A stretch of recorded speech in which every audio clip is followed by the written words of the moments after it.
नमस्कार सबै साथीहरूलाई।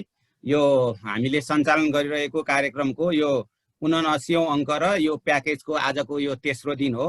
आजको हाम्रो रिसर्च पर्सनको रूपमा वरिष्ठ शिक्षाविद प्राध्यापक डाक्टर मन वाग्ले सर हुनुहुन्छ। सरलाई नमस्कार र स्वागत गर्न चाहन्छु। सर, म मन सर।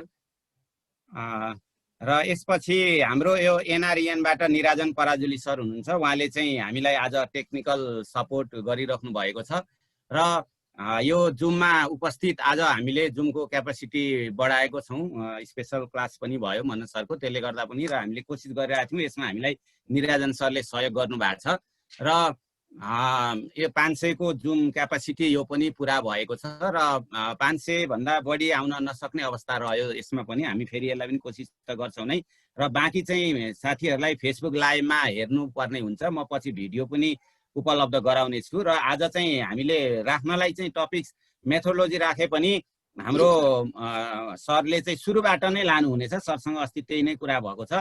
अब सरको बारेमा मैले यति नै भने, किनभने सरलाई हामी सम्भवतः यहाँ भएको सरलाई नचिन्ने हामी कोही पनि छैनौँ। हाम्रो आदरणीय अग्रज व्यक्तित्व हुनुहुन्छ सर।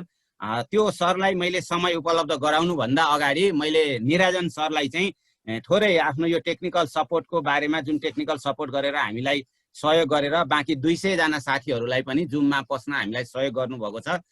सरलाई, निराजन सरलाई चाहिँ एकदम छोटो रूपमा आफ्नो केही कुराहरू साथीहरू समक्ष राखिदिनु हुन अनुरोध गर्दछु। त्यसपछि म हाम्रो आदरणीय मन सरलाई चाहिँ म त्यसपछि समय उपलब्ध गराउनेछु। निराजन सर, प्लिज। हजुर, नमस्कार सबैजना सरहरूलाई। म निराजन पराजुली, म नेपाल रिसर्च एन्ड एजुकेसन नेटवर्कमा as a network and system एडमिनको रूपमा काम गरिरहेको छु। आज मलाई एकदम खुसी लागेको छ। यो चाहिँ एउटा हिस्ट्री पनि हो। यो 500 जना चाहिँ एकैपल्ट मैले देख्न पाएँ। अहिलेसम्म यो रेकर्ड मैले देखाएको थिइनँ। 500 जनाले चाहिँ एकैपल्ट यो लार्ज मिटिङमा पार्टिसिपेट गर्नुभएको छ। यो चाहिँ यस्तो कार्यक्रमलाई एनरेनले चाहिँ एकदम हार्दिकतापूर्ण रूपमा सहयोग गर्छ। हजुरहरूले चाहिँ अर्को हाम्रो वेबिनार पनि छ, फङ्सन है। वेबिनारको फङ्सन पनि छ हामीसँग। 5 वटा लाइसेन्स छ एनरेनसँग। यहाँले यस्तो कार्यक्रम गर्दाखेरि एनरेनले चाहिँ प्राविधिक सहयोग गर्छौँ एनरेनको तर्फबाट। अनि अलिकति यस्तो कार्यक्रमहरूमा अब सेक्युरिटी पनि हेर्नुपर्ने हुन्छ। अघि सरले एनोटेसनको कुरा गर्नुभयो। यो कार्यक्रम सुरु हुनुभन्दा अगाडि नै हामीले सेटिङमा चाहिँ गएर त्यो एनोटेसनलाई डिसेबल गर्नुपर्ने हुन्छ। सरले चाहिँ अब कार्यक्रम गर्दाखेरि चाहिँ त्यो गर्नु होला। अनि मैले चाहिँ विभिन्न भिडियोहरू पनि यो युट्युबमा चाहिँ पब्लिस गरेको छु। विभिन्न यो फेसबुकमा लाइभ कसरी गर्ने, अनि एनोटेसनहरू सेटिङमा कसरी चाहिँ सेटिङमा कुनको के काम हुन्छ भन्ने कुराहरू पनि छ। अनि जुमको चाहिँ सेक्युरिटी पार्टहरू पनि मैले राखेको छु मेरो युट्युब च्यानलमा। निराजन पराजुली भनेर सर्च गर्नुभयो हुन्छ। अरू एनरेनले चाहिँ अब यस्तो कार्यक्रमहरू अब त्रिभुवन विश्वविद्यालयले आयोजना गरे, अरू विश्वविद्यालयहरूबाट नि गर्नुहुन्छ भने एनरेनलाई चाहिँ एउटा रिक्वेस्ट इमेल पठाएर चाहिँ यस्तो कार्यक्रमहरूमा चाहिँ अब एउटा प्राविधिक सहयोगको लागि गर्न सकिन्छ। हस् सर, धेरै धेरै खुसी लागेको छ। धन्यवाद सर, अगाडि बढाउनु भयो हुन्छ।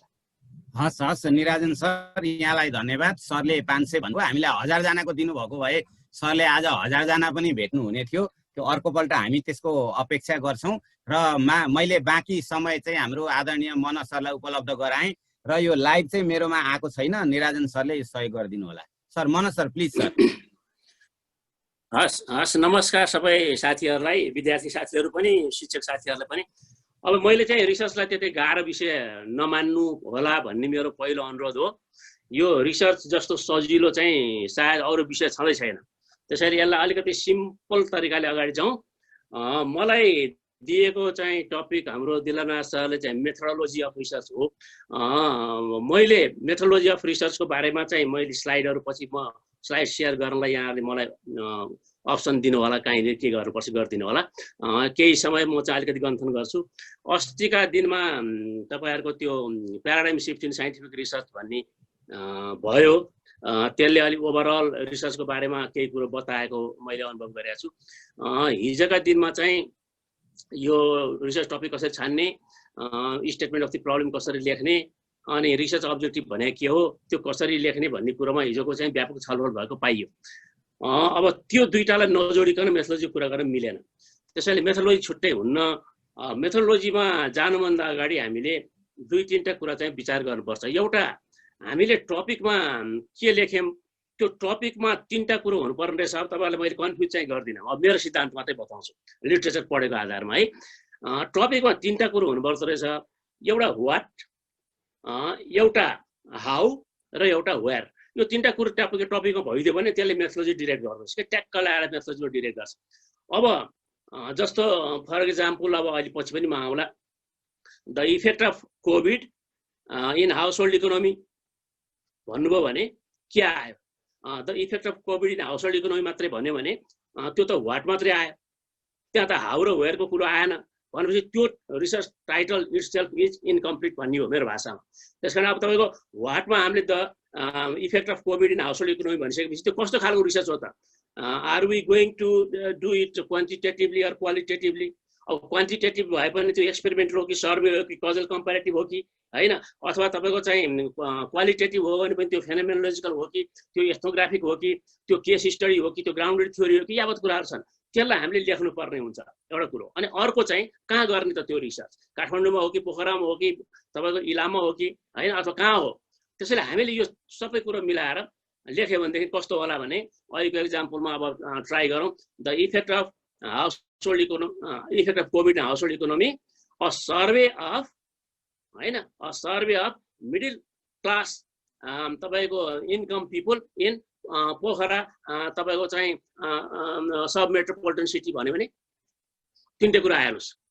एउटा द इफेक्ट अफ कोभिड-19 in household economy what, how भन्दाखेरि you already told it's a survey, so हामी क्वान्टिटेटिभमा जान्छौँ।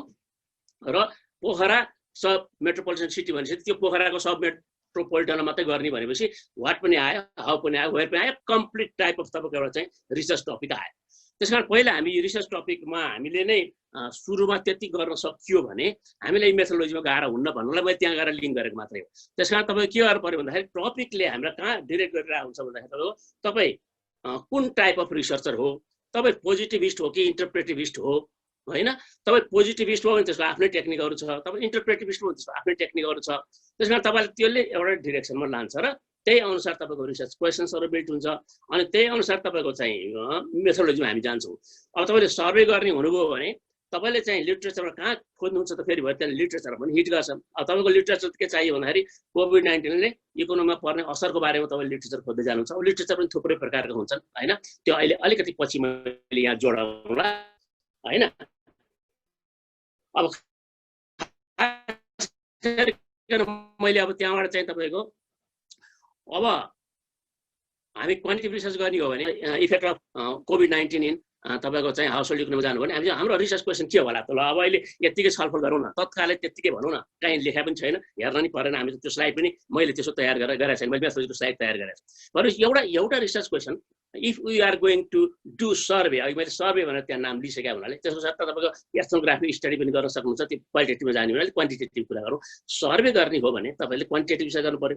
अब क्वान्टिटेटिभ रिसर्च गर्दाखेरि तपाईँलाई दुईवटा कुरो चाहियो, भेरिएबल, एउटा डिपेन्डेन्ट भेरिएबल चाहियो, एउटा इन्डिपेन्डेन्ट भेरिएबल चाहियो।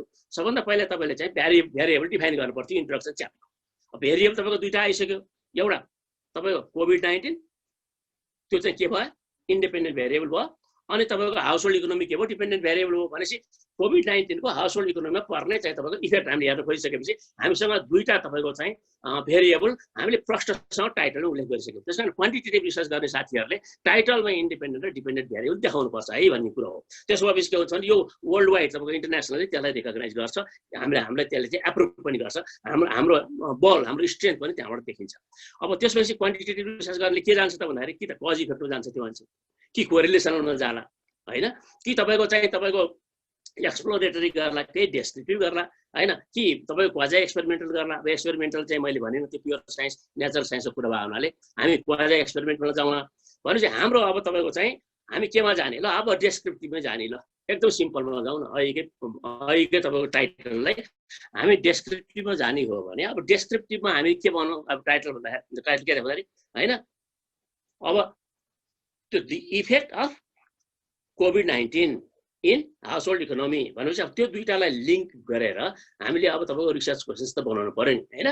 अब ल तपाईँले पहिले भन्नु होला एउटा त तपाईँको चाहिँ अब यस्तो प्रकारको क्वान्टिटेटिभ रिसर्चमा हामीले रिसर्च क्वेसन बनाउँदाखेरि खास गरेर तिनवटा कुरामा ध्यान दिनुपर्छ सिम्पली भनेर विद्यार्थीलाई हामी सिकाउँछौँ होइन। हामी टिचरहरूलाई त हामीलाई थाहा छ, तर विद्यार्थीलाई हामी के छ, एउटा स्ट्याटसमा जाऊ, एउटा त्यसको कजेसमा जाऊ एउटा त्यसको चाहिँ सजेसनमा जाऊ भनेर सिकाउँछौँ। 3टा त भन्छ होइन। अब what is the status of household economy of तपाईँको middle class income people in Pokhara तपाईँको चाहिँ सब मेट्रोपोलिटन सिटी भनेर एउटा राख्नु सक्यो नि त पहिले 1 नम्बरको रिसर्च क्वेसन होइन। दोस्रो नम्बरको रिसर्च क्वेसन चाहिँ होइन त्यो त्यसको इफेक्ट हेर्नु पर्यो। What are the effects of post कोभिड-19 in household economy of तपाईँ फेरि middle class income people in Pokhara sub metropolitan city भन्यो भने त्यहाँ आयो होइन। थर्डमा गएर how do we minimise this effect so that people will भनौँ न अब के लेखौँला हामीले। त्यस कारण चाहिँ हामीले यसरी 2-3 प्रकारको चाहिँ रिसर्च क्वेसन त तत्कालै त्यत्तिकै बन्छ। त्यसैले हामीले रिसर्च क्वेसन बनाउनमा त्यति अत्तालिनु पर्दैन। हामीलाई यो रिसर्च क्वेसन बनाउनु केले मद्दत गर्यो भन्दाखेरि अब अहिले मैले जुन भनिरहेको छु मलाई चाहिँ मद्दत गरेको अघि मैले बनाएको टाइटलले हो नि त। टाइटलै क्लियर भइसकेपछि रिसर्च क्वेसनसम्म आउनलाई हामीलाई केही गाह्रो हुँदैन। अब त्यसपछि तपाईँको चाहिँ हामी यसलाई अलिकति लिङ्क गरौँ। अब लिटरेचर रिभ्यूमा लिङ्क गर्नुपर्छ। लिटरेचर रिभ्यू गर्ने भने हामीले 4 प्रकारको लिटरेचर रिभ्यू गर्छौँ है। एउटा हामीले थीमेटिक रिभ्यू गर्छौँ। थीमेटिक रिभ्यू भने के हो? हुन त लिटरेचर रिभ्यूको बारेमा हाम्रो दिलराज सरले के भन्नुभएको छैन कतैनिर कहीँ कसैले यही ओभरअलमै गइदिएला भन्ने होला। मैले मेथोडोलोजी लिङ्क गर्नलाई अलिकति सुरु गरेको हो। लिटरेचर रिभ्यूमा तपाईँको एउटा हामी थीमेटिक रिभ्यू जान्छौँ। थीमेटिक रिभ्यू भनेको चाहिँ तपाईँ किताबमा तपाईँको विभिन्न मान्छेले लेखेको च्याप्टरमा होइन त्यो किताबहरूमा के पाइन्छ, न्युज पेपरहरूमा के पाइन्छ होइन। अब त्यस्तो प्रकारको आर्काइभ्समा के पाइएला हाम्रो रिलेटेड टाइटलसँग रिलेटेड। अब हामीले त के खोज्छौँ भन्दाखेरि हाउस होल्ड इकोनोमी र पोस्ट कोभिडको लिङ्केजको बारेमा हामी किताबहरू खोज्छौँ, लिटरेचरहरू खोज्छौँ होइन। त्यो किताबमा भएका तपाईँको चाहिँ पत्र पत्रिकामा भएका आर्काइभ्समा भएका कुराहरू सबै तपाईँले कलेक्सन गरेर अनि रिभ्यू गर्नु भने त्यसलाई थीमेटिक रिभ्यू भन्छौँ नम्बर 1 है। अब नम्बर 2 अर्को तपाईँको के छ तपाईँ भन्दाखेरि थ्योरेटिकल रिभ्यू। अब अघि मैले भनेको टाइटलमा कुन थ्योरी युज होला होइन थ्योरीको बारेमा अब पछि अलिकति म ब्रिफमा आउँला। तर अहिले तपाईँलाई भनौँ जस्तो अब हामी सोसियोलोजिकल थ्योरी युज गर्ने कि इकोनोमिक थ्योरी युज गर्ने, म त इकोनोमिक विद्यार्थी होइन त्यसैले मलाई अलिकति म सोसियोलोजिकल पट्टि मेरो ढल्केला, म सोसल साइन्सको विद्यार्थी भए हुनाले। अब तपाईँको चाहिँ यो इन्कम हाइपोथेसिस थ्योरीबाट जानुहुन्छ कि अथवा ऱ्यासनल चोइस थ्योरीबाट जानुहुन्छ कि अथवा तपाईँ मार्क्सिजमबाट जानुहुन्छ कि किनेसियनबाट जानुहुन्छ कि यो सब यो म्याक्रो तपाईँको थ्योरीबाट जानुहुन्छ कि माइक्रो थ्योरीबाट जानुहुन्छ कि यो हाम्रो रिसर्चहरूको आफ्नो कुरा हो। त्यस कारण चाहिँ तपाईँ कुन थ्योरीबाट जाने भनेपछि तपाईँको दिमागमा एउटा थ्योरी पर्छला। कसैले म होइन म एउटाभन्दा बढी थ्योरी गर्छु। जस्तो मास्टर्स लेभलसम्म चाहिँ हामी एउटा थ्योरी भयो भने पुग्छ भनौँला। एमफिल पिएचडी गइसकेपछि एउटाभन्दा अलिकति बढी थ्योरीमा जाऊ कमसेकम कम्पेरिटिभ राम्रो। अनि यो थ्योरीबाट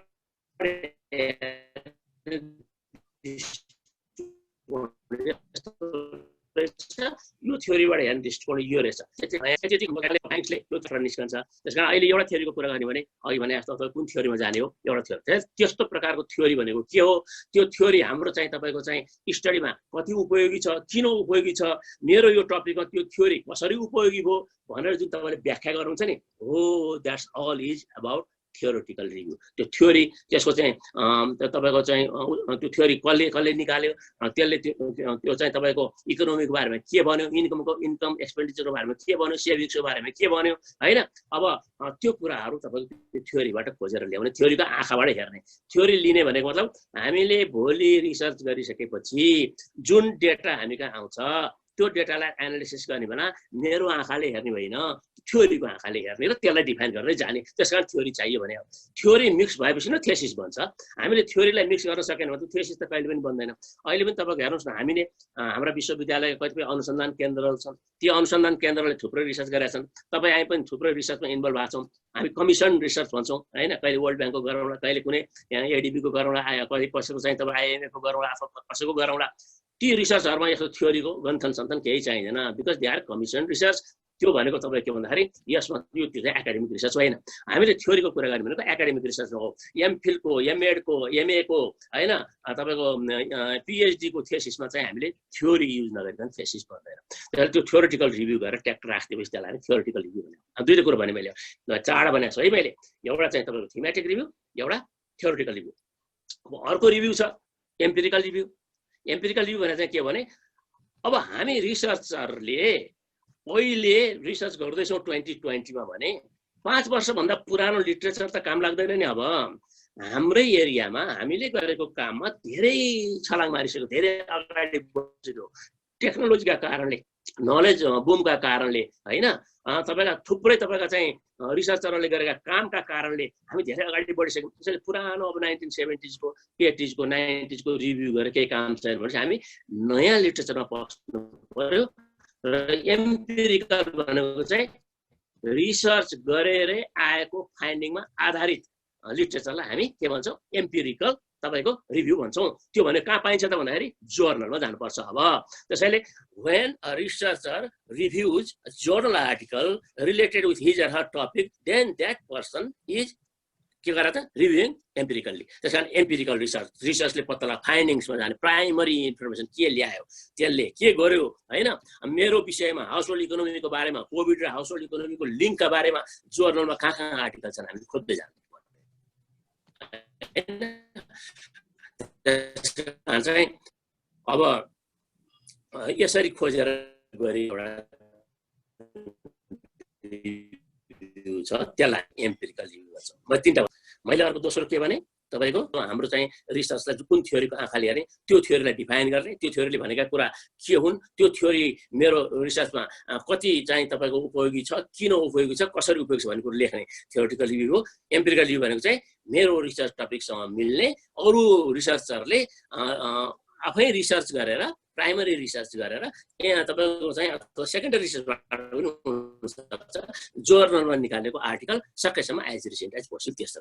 अब चौथो हामीले चाहिँ त्यहाँ रिभ्यूमा छोड्न नहुने कुरा भन्छ पोलिसी हो। हेर्नुहोस् अब हामीले जे जति तपाईँको रिसर्च गर्छौँ नि यहाँ त्यो रिसर्च त भोलि गएर इम्प्लिकेसन त हाम्रो नेसनल पोलिसीमा त इम्प्लिकेसन हुनु पर्यो न त हामीले गएर रिसर्च के काम लगाएर होइन। त्यस कारण हाम्रो रिसर्चसँग रिलेटेड तपाईँको अब हाम्रो चाहिँ आर्थिक तपाईँको नीति होला यहाँ देशमा इकोनोमिक पोलिसी होला होइन। हाम्रो तपाईँको चाहिँ यो कोभिडसँग रिलेटेड अहिले सिसिएमसी के भनेको छ यसो हाम्रो तपाईँको डब्ल्युएचओको कुरा होला त्यसले चाहिँ तपाईँको स्वास्थ्य सम्बन्धी नीति के गरे होला। त्यस कारण हाम्रो रिसर्च टपिकसँग रिलेटेड तपाईँको चाहिँ पोलिसीहरूलाई चाहिँ खोजेर पोलिसीमा जानु पर्यो भने सजिलो कुरो के छ भने अब यो तपाईँको राष्ट्रिय योजना आयोगले बनाएको चाहिँ तपाईँको आवधिक विकास योजनाहरू हाम्रो लागि पोलिसी हुनसक्छ गभर्मेन्टका एक्टहरू हाम्रो लागि पोलिसी हुनसक्छ होइन। मन्त्रालयले चाहिँ दिएका डिरेक्टिभ्सहरू हाम्रो लागि पोलिसी हुनसक्छ होइन। अथवा तपाईँको इन्टरनेसनल तपाईँको चाहिँ यो चाहिँ यो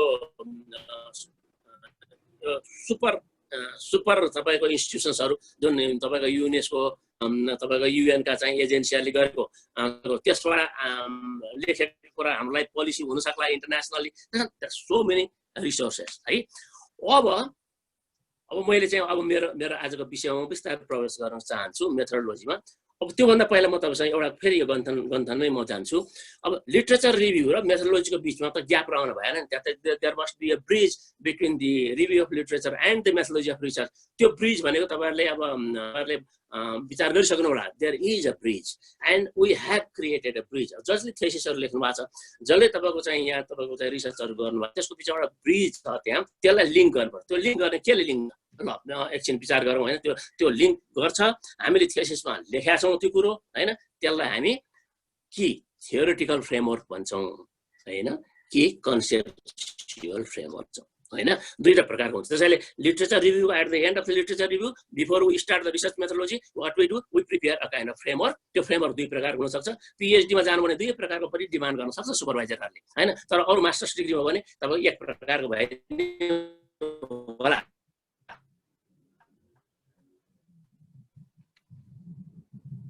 अब कन्सेप्चुअल फ्रेमवर्कले के भन्छ म ब्रिफली भन्छु है।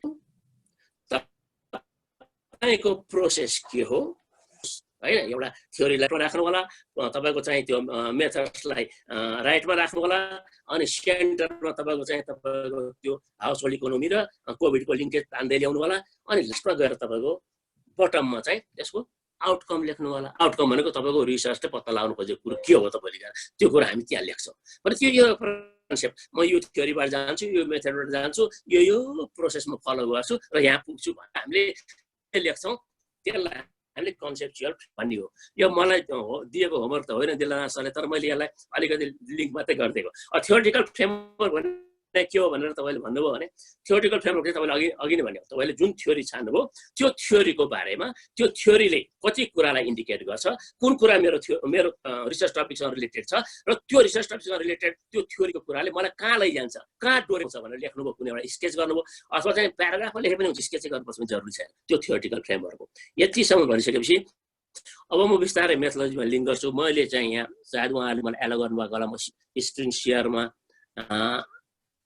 स्टिल नट मलाई एलो गर्नुहुन्छ सर भएको छैन ए हुन्छ सर मैले यहाँ ट्राई गर्छु यो स्क्रिन शेयरिङ मलाई छोडिदिनुस् न खोलिदिनुस् न सर इनेबल गरेको छ सर हुन्छ सर अब हुन्छ रे सर अब हुन्छ ए ल ल आयो सर आयो सर आयो है अब म सोझै मेथोलोजीमा प्रवेश गर्छु है मेथोलोजीमा प्रवेश गर्दाखेरि तपाईँको स्लाइडसम्म है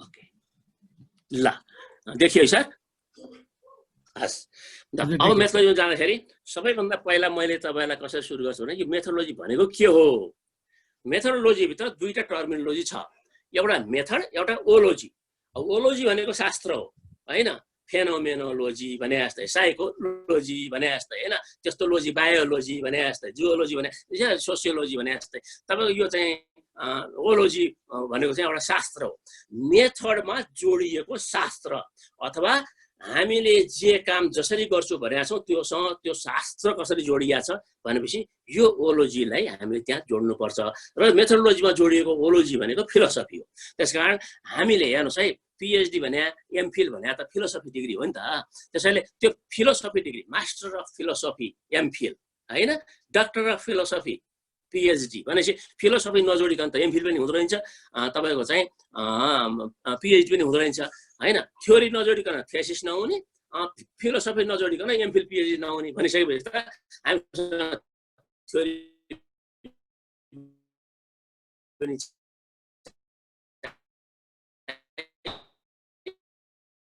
यो फिलोसफी पनि चाहियो थ्योरीको ब्रिफमा गरी कुनै बेला अब हाम्रो फुर्सद कुनै बेला भयो भने यसरी बसौँला फर्स्ट फिलोसफी अफ रिसर्च भने मेरो फिलोसफी भनेको तपाईको आफ्नो वे अफ द फिलोसफी के हो तपाईको रिसर्चमा र सबैको फिलोसफी सबैको रिसर्चमा एउटै हुनुपर्छ जरुरी छैन फरक फरक हुन्छ किनभने यो philosophy is the way of life that you are living in भनेपछि त तपाईले आफ्नो फिलोसफी आफूले बनाउने मैले मेरो बनाउने अर्कोले अर्को बनाउने एबिसी चाहिँ त्यो फिलोसफी हुनु जबसम्म हामीले फिलोसोफिकल अन्डरपिनिङ्स भन्नुस् अथवा फिलोसोफिकल पर्सपेक्टिभ भन्नुस् अथवा हाम्रो फिलोसफीलाई त्यो तपाईको उसँग लिङ्क गर्न सक्नुहुन्न तपाईको मेथडसँग लिङ्क गर्न सक्नुहुन्न त्यतिखेरसम्म हामी र अहिले संसारले मागेको चाहिँ मेथड्स होइन मेथोडोलोजी हो त्यसैले मोस्ट अफ दि तपाईको कन्भेन्सनल तपाईको चाहिँ हाम्रो च्याप्टर्सहरुमा च्याप्टर 3 लाई मेथोडोलोजी अफ रिसर्च भनेर लेख्ने चाहिँ चलन छ है अब फिलोसफीको पार्ट के हो त यो त थाहा हामी सबैलाई थाहा हुन्छ होला अब खास गरिकन चाहिँ यो तपाईको ह्युम्यानिटिज ग्रुपलाई चाहिँ झन् थाहा हुन्छ फिलोसफी त्यहाँ चाहिँ पढाइ पनि हुन्छ हैन हामी सोशल साइन्स पढाउने मान्छेहरूले फिलोसफी पढाउँछौँ एजुकेसनमा पनि म एजुकेसनको विद्यार्थी हो अब फिलोसफीको चाहिँ एउटा पार्ट हो हैन पहिला हामीले फिलोसफी पढेको philosophy has 4 parts metaphysics epistemology axiology logic भनेर पढायो हैन त्यही मेटाफिजिक्सलाई मैले यहाँ चाहिँ अर्को टर्म रिसर्चको टर्म ल्याउँदाखेरि अन्टोलोजी ल्याएको मात्रै हो त्यसैले फरक के पनि छैन त्यसैले हामीसँग फिलोसफीको चारवटा पार्ट हो एउटा थ्योरी अफ रियालिटी एउटा थ्योरी अफ नलेज एउटा थ्योरी अफ भ्यालु एउटा थ्योरी अफ रिजनिङ यो चारवटा पार्ट हो फिलोसफी हेर्नुस् यो चारवटा पार्ट चाहिँ सम्भव भए चारवटै पार्ट हामीले चाहिँ मेथोडोलोजीमा लेखौं हैन सम्भव छैन भने दुईटा त अनिवार्य छ है अहिले तपाईको मोस्ट अफ तपाईको यो इन्टरनेशनल तपाईको चाहिँ रिसर्च हेर्नुस् अथवा नेशनलले हाम्रै देशभित्रका 11 विश्वविद्यालय मध्ये पनि धेरै विश्वविद्यालयहरूले चाहिँ अब यो चाहिँ तपाईको फिलोसफीमा गइसकेको अवस्था छ थेसिसहरुमा त्यो भनेको चाहिँ अन्टोलोजी र एपिस्टेमोलोजी चाहिँ छुट्याउनु हुँदैन त्यसले छोड्नै हुँदैन अब अन्टोलोजी भनेको त थ्योरी अफ रियालिटी भने चाहिँ म एज ए रिसर्चर मैले चाहिँ के कुरालाई सत्य मान्छु भन्नेमा मेरो रिसर्च डिपेन्ड गर्छ हैन तपाईको सत्यसँग कुरो भएन मेरो सत्यसँग कुरो हो म तपाईको सत्यलाई मानेर पनि रिसर्च गर्न सक्छु तर मैले पहिला के भन्नु पर्यो भने मेरो लागि सत्य भनेको कुरो यो हो मैले रियालिटीलाई यसरी डिफाइन गर्छु हैन ट्रुथ भनेको के हो व्हाट इज ट्रुथ हैन। बजारमा यहाँ मैले यहाँ अहिले यहाँबाट देखिरहेको मैले झ्यालबाट देखिरहेको संसार मेरो ट्रुथ हो कि हैन, अथवा मैले त्यो संसारमा पसेर मान्छेसँग कुरा गरेर प्रत्येकले दिएको इन्फर्मेसनका आधारमा निकाल्ने कुरो ट्रुथ दुईटा डिफरेन्स कुरा भयो नि। The reality is out there or the reality is multiple. Reality is out there भने हामी सिंगल रियालिटीलाई चाहिँ के गर्छौँ भन्दाखेरि तपाईँको चाहिँ विश्वास गर्छौँ। अब सिंगल रियालिटीलाई विश्वास गऱ्यो भने हामी एक धारमा हाम्रो मेथोलोजी लेख्छौँ, होइन कहाँ मैले मात्रै थिङ्क गरेर हुन्छ, त्यहाँ देखेको कुरो मात्रै सत्य हुन्छ र मान्छेको भित्र फिलिङ पनि हुन्छ, मान्छेका एटिच्युड हुन्छ, मान्छेका इमोसन्स हुन्छन् होइन, मान्छेका तपाईँका चाहिँ बिहेभियर फरक फरक हुन्छ। त्यो सबै नहेरिकन त म कहाँ रियालिटी भन्न सक्छु र भन्यो भने you are going to multiple reality भनेपछि तपाईँको फेरि धार के हो नि भन्दाखेरि अब फरक हुने भयो। त्यसैले एउटै टपिकमा रिसर्च गर्दाखेरि पनि मैले रियालिटीलाई कसरी हेर्छु, मैले ट्रुथलाई कसरी हेर्छु, मैले सत्यलाई कसरी हेर्छु, मेरो लागि सत्य भने के हो, मेरो रिसर्चको टपिकमा सत्य भनेको के हो, म त्यो सत्यलाई कसरी तपाईँको चाहिँ उजागर गरेर ल्याउँछु भनेर भन्न सकिएन भनेदेखि त अनि हाम्रो रिसर्च त कहाँ त्यहीँ अल्झ्यो नि, त्यहीँ अल्झ्यो। त्यसैले हामीले सबैभन्दा पहिला के हेर्नु पर्यो भन्दाखेरि whether I am believing in single truth or am I believing in multiple truth अथवा मल्टिपल रियालिटी भनेर पहिला क्लियर गर्नुहोस् होइन। त्यसैले कि सिंगल हुनु पर्यो कि मल्टिपल हुनु पर्यो। त्यस सिंगल भयो भने तपाईँ you are going to the direction of positivism and multiple भयो भने you are going to the direction of interpretivism भनेपछि if you are going to positivism you are doing quantitative research, if you are going to interpretivism you are doing qualitative research। त्यसैले तपाईँ qualitative researcher हो कि quantitative researcher हो भन्ने कुरो त्यहीँबाट छुट्टिन्छ। त्यसमा पहिला रियालिटीमा हेर्नु पर्यो। त्यस्तै हो अर्को एपिस्टेमोलोजी भनेको थ्योरी अफ नलेज हैन। मेरो रिसर्चमा नलेजको सोर्स के हो नलेजको सोर्स? सर्वे क्वेसनर बाँडिदिने, त्यहाँ जे ल्याउँछन् मान्छेले बोकेर ल्याउने अनि त्यसलाई तपाईँको एसपीएसएसमा हालिदिने, त्यसले जे दिन्छ त्यही सत्य हो भन्नुहुन्छ, त्यही नलेज हो भन्न सक्नुहुन्छ, त्यही मेरो लागि नलेज हो भन्न सक्नुहुन्छ। त्यो तपाईँको अधिकार हो। त्यो अरू के हुन्छ भन्दाखेरि त्यसरी त कहाँ हुन्छ र? त्यसरी होइन नि। त्यस कारण चाहिँ अब यो तपाईँको चाहिँ यो नलेज भने त मान्छे पछि फरक हुन्छ। मैले त त्यहाँ समाजमा गएर चाहिँ तपाईँको चाहिँ जुन ग्रुप अफ पिपलसँग मेरो कुरा गर्छु तिनीहरू प्रत्येक मान्छेको आफ्नो थिङ्किङ छ, आफ्नो चाहिँ तपाईँको थट उनीहरूको छ, आफ्नो एटिच्युड छ, आफ्नो भ्यालु छ है। त्यो सबै कुरा नहेरिकन त नलेज यही हो भनेर मेरो रिसर्च कहाँ भन्न सक्छु र भन्नुभयो भने तपाईँले फेरि के खोज्न जानु भन्दाखेरि तपाईँ चाहिँ अब इन्टरभ्यू बेस गर्नुभयो होइन, अनि मान्छेको चाहिँ ओपिनियनलाई ल्याउनु भयो, मान्छेको आइडियाजलाई ल्याउनु भयो, एनालिसिस गर्नुभयो, एउटा भन्दा बढी चाहिँ नलेज आउन सक्छ होइन। फेरि के हो भन्दाखेरि तपाईँले त्यो सर्वे गर्नुभयो, ल्याउनु भयो, अथवा इन्टरभ्यू गरेर पनि त्यसलाई कोडिङ गर्नुभयो होइन, ल्याउनु भयो र चाहिँ सिङ्गल तपाईँको चाहिँ त्यो एभरेज हामी जुन भन्छौँ नि स्ट्याटिस्टिक्समा, त्यो एभरेज निकालेर अथवा कुनै स्ट्याटिस्टिक्स एनालिसिस गरेर त्यसले दिएको अङ्कका आधारमा डिफाइन गर्दै जानुभयो भने यो एउटा पोजिटिभिस्ट पोस्ट पोजिटिभिस्टतिर जानुहुन्छ होइन। तपाईँ चाहिँ यसरी त जान्न म त मान्छेको विचार धारा सबै बुझेर ल्याउँछु भन्यो भने you are going to the multiple knowledge valley. त्यसले सिङ्गल रियालिटी भने जस्तै या सिङ्गल नलेज तपाईँको मल्टिपल नलेज हुनसक्छ है।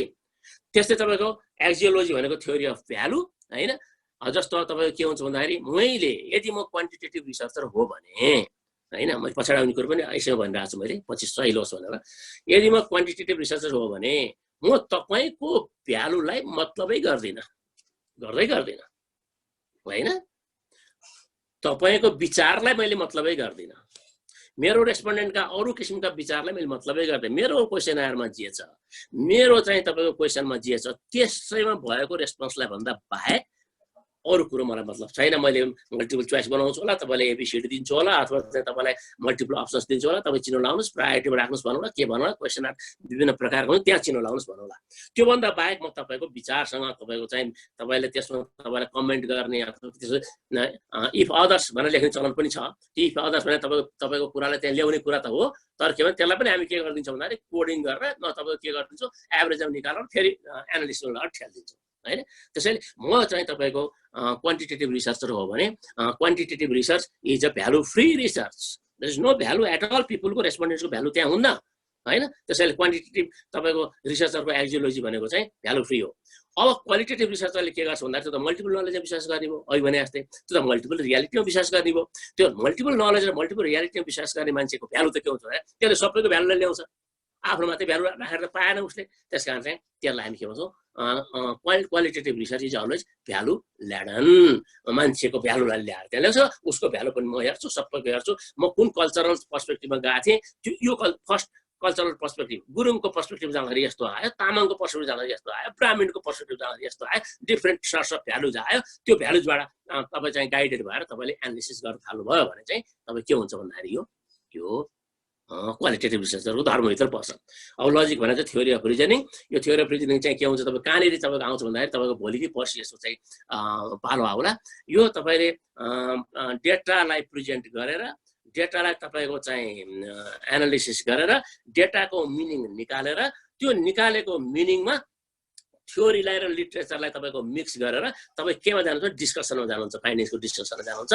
अनि त्यो डिस्कसनमा गइसकेपछि तपाईँले त्यो फाइन्डिङ्सलाई कुन तर्कका आधारमा पाठकहरू समक्ष तपाईँले कन्भिन्स गर्नुहुन्छ, that is what reasoning is about हैन। अब यो चाहिँ तपाईँको चाहिँ डिडक्टिभ रिजनिङमा जानुहुन्छ कि इन्डक्टिभ रिजनिङमा जानुहुन्छ कि। अब डिडक्टिभ रिजनिङमा जानुभयो भने हामी चाहिँ वी आर तपाईँको चाहिँ selecting our path differently. Inductive रिजनिङमा गयो भने हाम्रो पाथ डिफरेन्ट हुन्छ, त्यसले पनि तपाईँको टाइप्स अफ रिसर्च क्वान्टिटेटिभ क्वालिटेटिभमा असर पार्छ।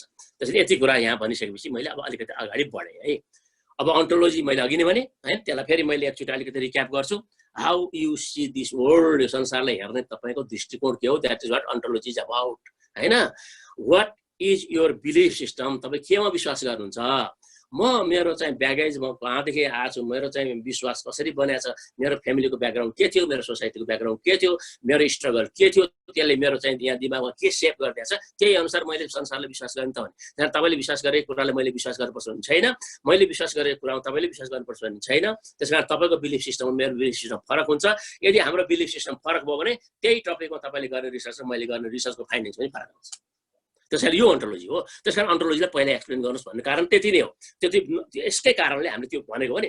त्यसैले what is reality for you or for यो रिसर्च। मेरो रिसर्चलाई अघि नै भनिसक्यो, यो रियालिटी अथवा ट्रुथ भनेको के हो, कसरी जाने, यो अन्टोलोजीको कुरा हो। फेरि यसै गरी म एपिस्टेमोलोजीको कुरा आउँछु। अघि नै भने थ्योरी अफ नलेज, मैले मेरो रिसर्च गर्दाखेरि मेरो रिसर्चमा सोर्स अफ नलेज के हो, मेरो डेटाका चाहिँ तपाईँको चाहिँ स्याम्पल के होला, अथवा मेरो रेस्पोन्डेन्ट्स को होला, मेरो इन्फर्मेन्ट्स को होला हैन। क्वान्टिटेटिभ रिसर्चको टर्ममा गयो भने हामी स्याम्पल बनाउला, क्वालिटेटिभको टर्ममा गयो भने हामी इन्फर्मेन्ट्स बनाउला, रेस्पोन्डेन्ट्स दुईतिर प्रयोग हुन्छ हैन। हामी त्यसरी जाउँला हैन। अथवा मिक्स्ड तपाईँको मेथडको रिसर्चमा जानु भने त्यहाँ दुईटै प्रकारको कुरा आउँछ। त्यहाँ क्वान्टिटेटिभ पनि तपाईँले रिसर्च गर्नुभएको हुन्छ, क्वालिटेटिभ रिसर्च पनि गर्नुभएको हुन्छ। त्यो दुईटालाई कसरी चाहिँ तपाईँ ब्यालेन्समा राखेर तपाईँको एनालिसिस गर्ने भन्ने मेथोडोलोजी, त्यो चाहिँ हामी फेरि त्यसको चाहिँ छुट्टै प्याराडाइम छ, त्यसबाट हामी अगाडि बढ्छौँ। प्याराडाइमको बारेमा म अगाडि आउँला हैन।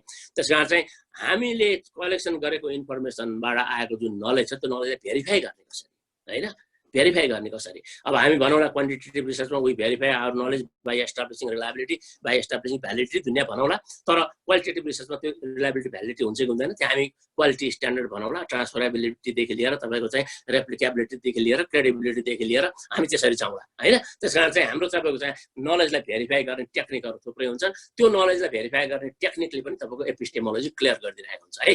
त्यस कारण हामी त्यसरी जाउँला भन्ने कुरो चाहिँ हामी एपिस्टेमोलोजीमा आयौँ। अब एक्जियोलोजी मैले अघि कुरा थ्योरी अफ भ्यालु हो, what value system are you in, म जुन भ्यालु सिस्टममा छु मैले त्यही भ्यालु सिस्टमलाई यहाँ दिमागमा राखेर मेरो रिसर्च गरिराखेको हुन्छु, मेरो डिजाइन पनि त्यसरी गरिराखेको हुन्छु। त्योभन्दा बाहिर दायाँ बायाँ म जाँदिनँ, unless otherwise I try to do some radical अथवा चाहिँ क्रिटिकल रिसर्चमा गएँ भने म त्यो घेरालाई नागेर पनि जान सक्छु।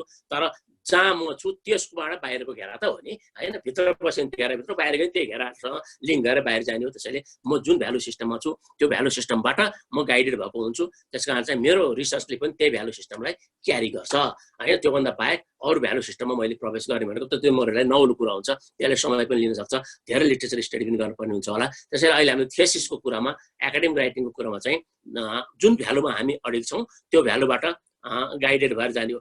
धर्मका कुरा गर्नुहुन्छ कि संस्कृतिका कुरा गर्नुहुन्छ कि बानी व्यवहारका कुरा गर्नुहुन्छ कि चालचलनका कुरा गर्नुहुन्छ कि हैन, सोचाइका कुरा गर्नुहुन्छ कि त्यो सबै हाम्रो भ्यालु सिस्टमले चाहिँ निर्धारण गरेको। हाम्रो ड्रेसअपको कुरा गर्नुहुन्छ कि हाम्रो खानपानको कुरा गर्नुहुन्छ कि they are all guided by our value system. तर हाम्रो रिसर्चमा पनि अघि भने जस्तो हाम्रो हाउसहोल्ड इकोनोमीमा पनि हाम्रो भ्यालु सिस्टमले काम गर्छ। अब तपाईँको चाहिँ यो तपाईँको त्यो मिडल क्लास इन्कम भएको मान्छेको पनि थुप्रै क्याटेगोरी होला, त्यो थुप्रै क्याटेगोरीमा भएका चाहिँ तिनीहरूको पनि आफ्नो भ्यालु होला। त्यो भ्यालुको आधारमा उनीहरूको सेभिङको चाहिँ आफ्नो भ्यालु होला, इन्कमको आफ्नो भ्यालु होला, एक्सपेन्डिचरको आफ्नो भ्यालु होला। त्यो सबै तपाईँको चाहिँ भ्यालुभित्र आउँछ कि।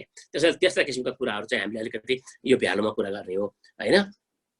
लजिक चाहिँ भनेको त थ्योरी अफ रिजनिङ हो हैन डिडक्टिभ रिजनिङ भयो भने अघि मैले भने यो रिलेटेड विथ पोजिटिभिजम इन्डक्टिभ रिजनिङ भयो भने रिलेटिभ रिलेटिभिजम अब पोजिटिभिजम तपाईँको यसले तपाईँको लिड गर्छ टुवर्ड्स क्वान्टिटेटिभ रिसर्च अब रिलेटिभिजममा जानु भने इट लिड्स यु टुवर्ड्स तपाईँको चाहिँ क्वालिटेटिभ रिसर्च भन्ने कुरो मात्रै हो अनि तपाईँ आफ्नो कन्क्लुजनमा कसरी आउने कन्क्लुजन आउनलाई कुन कुन स्टेप तपाईँले फलो गर्नुहुन्छ त्यो प्रत्येक स्टेपले म एज ए रिडर तपाईँले लेखेको थेसिसबाट म कन्भिन्स हुनु पर्यो कि ए यो फाइन्डिङ्स चाहिँ एकदम जेन्युइन हो यसले निकालेको यो कन्क्लुजन त यति तपाईँको चाहिँ गहन छ कि किनभने कन्क्लुजन भनेको त्यो फाइन्डिङ्समा नभएको कुरा एउटा लेख्न पाइँदैन फाइन्डिङ्समा भएका कुरालाई स्टेटमेन्टमा बनायो भने कन्क्लुजन हुन्छ भने ल सोचे भनिदियो भने सिम्पल भाषा भन्यो भने होइन त्यसैले कन्क्लुजनमा त्यहाँ सुड हुँदैन मस्ट हुँदैन निड हुँदैन तर त्यो भनेको सबै तपाईँको चाहिँ रिकमेन्डेटरी ल्याङ्ग्वेज हो त्यस कारण हामी के गर्छौँ भन्दाखेरि यो रिसर्चबाट निस्केको यो फाइन्डिङको आधारमा हामी यो भन्न सक्छौँ वी क्यान से दिस हैन त्यो स्टेटमेन्ट जुन राख्नुहुन्छ that is what conclusion is about त्यो कन्क्लुजन ल्याउने बेलामा तपाईँलाई लजिकको रिजनिङको कुरा आयो होइन यो कारणले यसो भएको यो कारणले यसो भएको त्यसकारण यसले भन्न खोजेको कुरो यो हो भनिदिएपछि 1 2 3 4 यस्तो स्टेपमा आउँछ जसलाई हामी चाहिँ लजिक अथवा रिजनिङ भनेर भन्छौँ त्यसैले मेथोलोजी भने के हो त मैले मेथोलोजीमै आएँ फेरि requires you to deal with this parts of philosophy अघि नै भनिहाल्यो जसलाई हामी फिलोसफिकल अन्डरपिनिङ्स भन्छौँ अथवा फिलोसफिकल पर्सपेक्टिभ भन्छौँ त्यो चाहिँ मेथोलोजी लेख्ने बेलामा च्याप्टर 3 को फर्स्ट पार्टमा हामीले यो अन्टोलोजी एपिस्टेमोलोजी सम्भव भए एक्जियोलोजी र उसमा जानुहोस् भनिसकेँ मैले यो चाहिँ के अरे लजिकमा त्यसो सम्भव भएन भने त्यो नगर्नु होला अन्टोलोजी र एपिस्टेमोलोजी क्लियर गरिदिनु भने तपाईँको बाटो क्लियर हुन्छ है त्यसकारण त्यो काम गर्नलाई हामीले यो मेथोलोजीको फर्स्ट पार्टलाई हामीले यसरी कुरा गऱ्यौँ त्यसैले त्यहाँको मेथोलोजी भनेको चाहिँ यसले के गर्छ त भन्दाखेरि तपाईँ अघि नै भने अथवा क्वालिटेटिभमा जाने कि क्वान्टिटेटिभमा जाने भन्ने कुरो त्यो मेथोलोजीको त्यो पहिलो फर्स्ट पार्ट जुन तपाईँ लेख्नुहुन्छ त्यसले तपाईँलाई के गरिदिन्छ भन्दाखेरि डिटर्मिन गरिदिन्छ होइन अब तपाईँ चाहिँ पोजिटिभिस्ट त्यसको बारेमा टर्मिनोलोजी म व्याख्या गरौँ अहिले होइन त्यसको अर्को स्लाइड होला होइन अनि यो कुरो क्लियर भएपछि मात्रै तपाईँ मेथड्समा जम्प गर्नुहुन्छ म क्वालिटेटिभ रिसर्चर हो भनेर मेरो मेथोलोजीले क्लियर गरिदियो भने मेरो तपाईँको पुरा मेथडसँग फरक भएर जान्छ म क्वान्टिटेटिभ हो भने मेरो फेरि अर्कै मेथड हुन्छ त्यस कारण मेथोलोजीले के गर्छ भन्दा त्यो डिरेक्सन दियो अब तपाईँ कसरी जाने कहाँ जाने तपाईँले प्रत्येक कुरा गाइडलाइन कन्सेप्चुअल फ्रेमवर्कले अलिकति गाइडलाइन दिएको थियो त्यसलाई क्लियरिफाई अब यो मेथोलोजीले गरिदियो त्यस कारण तपाईँ अब अगाडि सर जानलाई यसले चाहिँ बाटो खोलिदिन्छ भन्ने कुरा आयो अब मेथोलोजीको कुरो यति हो म यो इजमको बारेमा प्याराडाइमको बारेमा फेरि आउँला तपाईँलाई होइन त्यसैले अब दोस्रो पार्ट हो त्यसैले हामी मेथोलोजी सेक्सनमा के लेख्छौँ भन्दाखेरि थुप्रै कुरा लेख्छौँ एउटा त हामी मेथोलोजी लेखौँ सबभन्दा पहिला अथवा चाहिँ मेथोलोजी अफ रिसर्च भनेर हामी चाहिँ मेन हेडिङमा लेख्छौँ अनि अर्को सब हेडिङमा के लेख्छ फिलोसफिकल पर्सपेक्टिभ भनेर लेखौँला अनि त्यसभित्र हामी अन्टोलोजी र एपिस्टेमोलोजीको कुरा गरौँला अनि त्यो सकिसकेपछि मात्रै हामी तल केमा आउँला तपाईँको अनि मेथड्समा आउँछौँ त्यस कारण यो मेथड्समा चाहिँ मेथड्स भनेको चाहिँ प्योरली टेक्निकल हो धेरै जसो तपाईँले अहिले थेसिस हेर्नु हो विभिन्न विश्वविद्यालयको थेसिसहरू लाइब्रेरीमा आर्काइभ भएका थेसिसहरू हेर्नु हो भने 90% of the thesis they only talk about methods methodology बारे कुरा गरे हुँदैन तर अब हामी गर्नुपर्छ मेथोलोजीमा किनभने हामीले अघि भन्यौँ एमफिल पिएचडी गर्न फिलोसफी चाहियो फिलोसफिकल पर्सपेक्टिभ भनेको तपाईँको रियालिटी र तपाईँको चाहिँ नलेजको बारेमा तपाईँको पर्सपेक्टिभ क्लियर नभइकन तपाईँको फिलोसफी क्लियर हुँदैन त्यो क्लियर नभइकन हामी अगाडि बढ्न सक्दैनौँ भनिसकेपछि त त्यहाँ हामीले क्लियर गर्नै पर्छ त्यस कारण त्यहाँबाट हामी मेथड्समा जम्प गर्छौँ अब मेथड्समा जाने भन्दाखेरि हामी मेथड्समा त अब सबैलाई थाहा छ हाम्रो चाहिँ तपाईँको पपुलेसन के हो स्याम्पल के हो होइन अथवा यो क्वान्टिटेटिभ रिसर्च कुरा गर्नु भनेदेखि क्वालिटेटिभ रिसर्च कुरा गर्नु भने म कतिजना लिन्छु कुन ग्रुपको लिन्छु कहाँको लिन्छु होइन त्यो इन्फर्मेसन त्यसरी आउला होइन अनि हामी के टुल युज गर्छौँ होला क्वान्टिटेटिभमा हो भने हामीले क्वेसनर युज गर्छौँ होला इन्टरभ्यू पनि युज गर्छौँ होइन हामी अब्जर्भेसन युज गर्छौँ होला त्यसभित्र चेकलिस्ट र तपाईँको चाहिँ यो रेटिङ स्केलको कुराहरू ल्याउँछौँ होला होइन हामी तपाईँको चाहिँ थुप्रै कुराहरू यसरी टुल्सको बारेमा हामी कुरा गर्छौँ होला होइन ओरल हिस्ट्रीका कुरा पनि तपाईँको टुल्समा आउला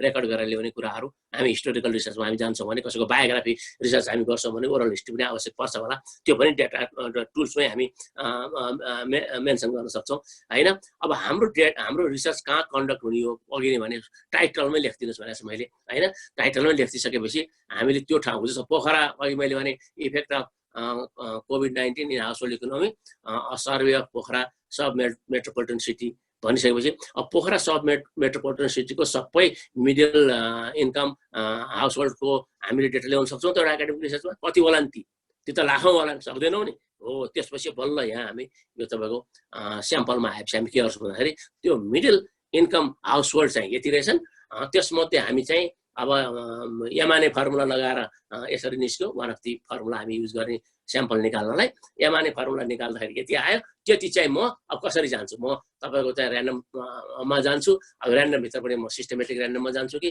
प्योर ऱ्यान्डममा जान्छु कि होइन अथवा चाहिँ तपाईँको चाहिँ क्लस्टरमा जान्छु केमा जान्छु त्यसपछि बल्ल तपाईँले त्यसलाई डिल गर्दै गर्दै गर्दै कहाँ लानुहुन्छ भन्दाखेरि तपाईँको रिसर्च कहाँ कन्डक्ट हुने को लिने कति लिने भन्ने कुरो त्यसले डिटर्मिन गर्छ जुन कुरो हाम्रो मेथड्सको पार्ट हो है यो मेथड्सको पार्टमा हामी आउँछौँ है त्यस कारण चाहिँ तपाईँको अब तपाईँको यो प्रोसेस अब डेटा कलेक्सनको प्रोसेस के हो यो चाहिँ अलिक डिटेलमै लेख्नुपर्छ है डिटेलमै यो चाहिँ वेयर विल यो रिसर्च बी कन्डक्टेड भनेपछि तपाईँको चाहिँ यो त्यो भयो तर प्रोसेस जाँदाखेरि तपाईँको चाहिँ हामी यति डिटेलमा जानुपर्छ कि सुरुमा म कहाँ जान्छु म के गर्छु कोसँग भेट्छु कसरी कुरा गर्छु होइन अब क्वेसनआर भराउने हो भने त्यसको चाहिँ वातावरण म कसरी तयार गर्छु होइन त्यो वातावरण बनाइसकेपछि मैले त्यो क्वेसनआर भर्ने मान्छेलाई इन्स्ट्रक्सन कसरी दिन्छु उनीहरूलाई समय कसरी प्रोभाइड गर्छु त्यसको त्यो कलेक्सन मैले कसरी चाहिँ ल्याउँछु कति दिन लाग्ला फेरि म कसरी जान्छु यो यावत कुराहरू चाहिँ तपाईँको स्टेप बाई स्टेप तपाईँले डिसाइड गर्ने चाहिँ कहाँ आयो तपाईँको भन्दाखेरि the process of data information कलेक्सनमा तपाईँको यसमा पनि फेरि दुई प्रकारको रिसर्च तिनै प्रकारको रिसर्च भन्नुहोस् अब यो मिक्समा त क्वान्टिटेटिभ क्वालिटेटिभ दुइटै मिक्स हुन्छ त्यसैले मैले क्वान्टिटेटिभ र क्वालिटेटिभलाई हामीले कुरा गर्ने हो भने क्वान्टिटेटिभ रिसर्चको डेटा कलेक्सन प्रोसेस र क्वालिटेटिभ रिसर्चको इन्फर्मेसन कलेक्सन प्रोसेस चाहिँ फरक हुन्छ त्यस कारण त्यसलाई फरक त भने जस्तो क्वालिटेटिभमा हामी जाने हो भनेदेखि मेरो इन्फर्मेन्ट त कति होला 5-7 जना 8-9 जना होला होइन बढी लियो भने हामीले थोरै लिन्छौँ अनि ती त्यसकोमा हामी कसरी जान्छौँ कति पटक जान्छौँ प्रत्येक पटकमा हामीले के कुरा गर्छौँ होला अनि त्यसलाई चाहिँ तपाईँको फेरि त्यसलाई हामी फेरि आउँदै जाँदै होइन इटरेटिभ प्रोसेस रिइटरेटिभ प्रोसेसमा हामी जान्छौँ होला अनि त्यसपछि डेटालाई कसरी सेचुरेसन गर्छौँ होइन कतिसम्म हामी गइरहन्छौँ यावत कुराहरू डिल गर्ने भनेको चाहिँ तपाईँको यो the process of information collection त्यो प्रोसेसमा हामी सबै कुरो लेख्नुपर्छ मेरो चाहिँ 5 जना चाहिँ इन्फर्मेन्ट हो भने म त्यो 5 जनालाई कसरी समय विभाजन गर्छु त्यो समय विभाजन गर्दाखेरि म उनीहरूको चाहिँ जुन प्रकारको सेड्युल बनाउँछु उनीहरूकै तपाईँको चाहिँ कम्फर्टेबल पोजिसनमा राखेर मैले सेड्युल बनाउँछु होला उनीहरूलाई मैले कहाँ भेट्छु इन्स्टिट्युसनमा भेट्छु कि कहीँ तपाईँको चाहिँ टी सपमा भेट्छु कि अथवा कहीँ तपाईँको चाहिँ कुनै तपाईँको चाहिँ ओपन फिल्डमा भेट्छु कि अथवा कहीँ म एउटा मिटिङ हलमा भेट्छु कि होइन त्यो भेट्दाखेरि मैले उनीहरूसँग के गन्थन गर्छु के कुरा गर्छु त्यसबाट मैले के डिड्युस गर्छु फेरि उनीहरूको म कसरी फर्किन्छु के लिएर फर्किन्छु त्यस कारण चाहिँ हामीले खास गरिकन तपाईँको यो क्वालिटेटिभ रिसर्चमा चाहिँ हामी जाने भनेको चाहिँ तपाईँको यो इन्फर्मेसन हामीले कसरी कलेक्सन गर्छौँ त्यसमा भन्दाखेरि त्यो चाहिँ बेसिकली इन्टरभ्यू बेस हुन्छ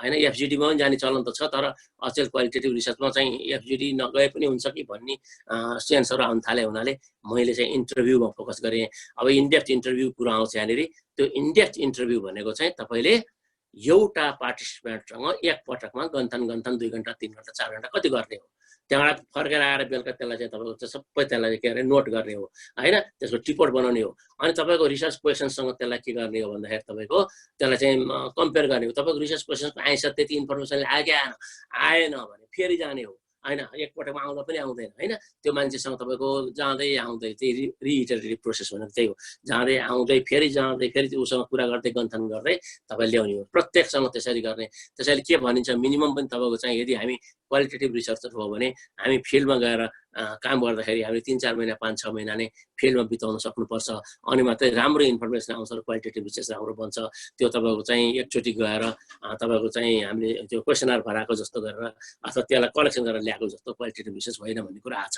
त्यसैले इन्फर्मेसन कलेक्सन प्रोसेस तपाईँले सबै त्यो प्रोसेस बताउनुपर्छ first I do this second I do this third I do this fourth I do this भन्दै तपाईँको चाहिँ त्यसलाई चाहिँ डिफाइन गर्दै अगाडि जानुपर्छ है अनि त्यसपछि तपाईँको अर्को आउँछ एनालिसिस डेटा एनालिसिसको पार्ट हो अब डेटा एनालिसिसको पार्टमा सबैले लेख्छौँ होइन प्रोसेस अफ डेटा एनालिसिस अथवा डेटा एनालिसिस टेक्निक लेखा हुन्छ कसैले डेटा एनालिसिस स्ट्राटेजी भनेर लेखा हुन्छ जे लेख्नु होला त्यसमा त्यो शब्दसँग मलाई केही आपत्ति भएन तर डेटा एनालिसिसको पार्टमा हामीले जाँदाखेरि चाहिँ हामी कुनै सफ्टवेयर युज गरेर डेटा एनालिसिस गर्ने हो कि हामीले तपाईँ आएको डेटालाई प्योरली डेस्क्रिप्टिभ एनालिसिस मात्रै गर्ने हो कि हामी इन्फरेन्सियल स्टेटमा जाने हो कि होइन इन्फरेन्सियल स्टेटमा जाने हो भनेदेखि हामीले कुन तपाईँको स्ट्याटिस्टिकल टुल प्रयोग गर्ने किन त्यो स्ट्याटिस्टिकल टुल प्रयोग गर्ने मेरो तपाईँको चाहिँ हाइपोथेसिसलाई तपाईँको चाहिँ मेजर गर्नको लागि त्यही टुल किन आवश्यक छ होइन त्यो सबै कुरो त्यहाँ लेख्नु पर्यो त्यहाँ सबै त्यहाँ लेख्ने हो होइन।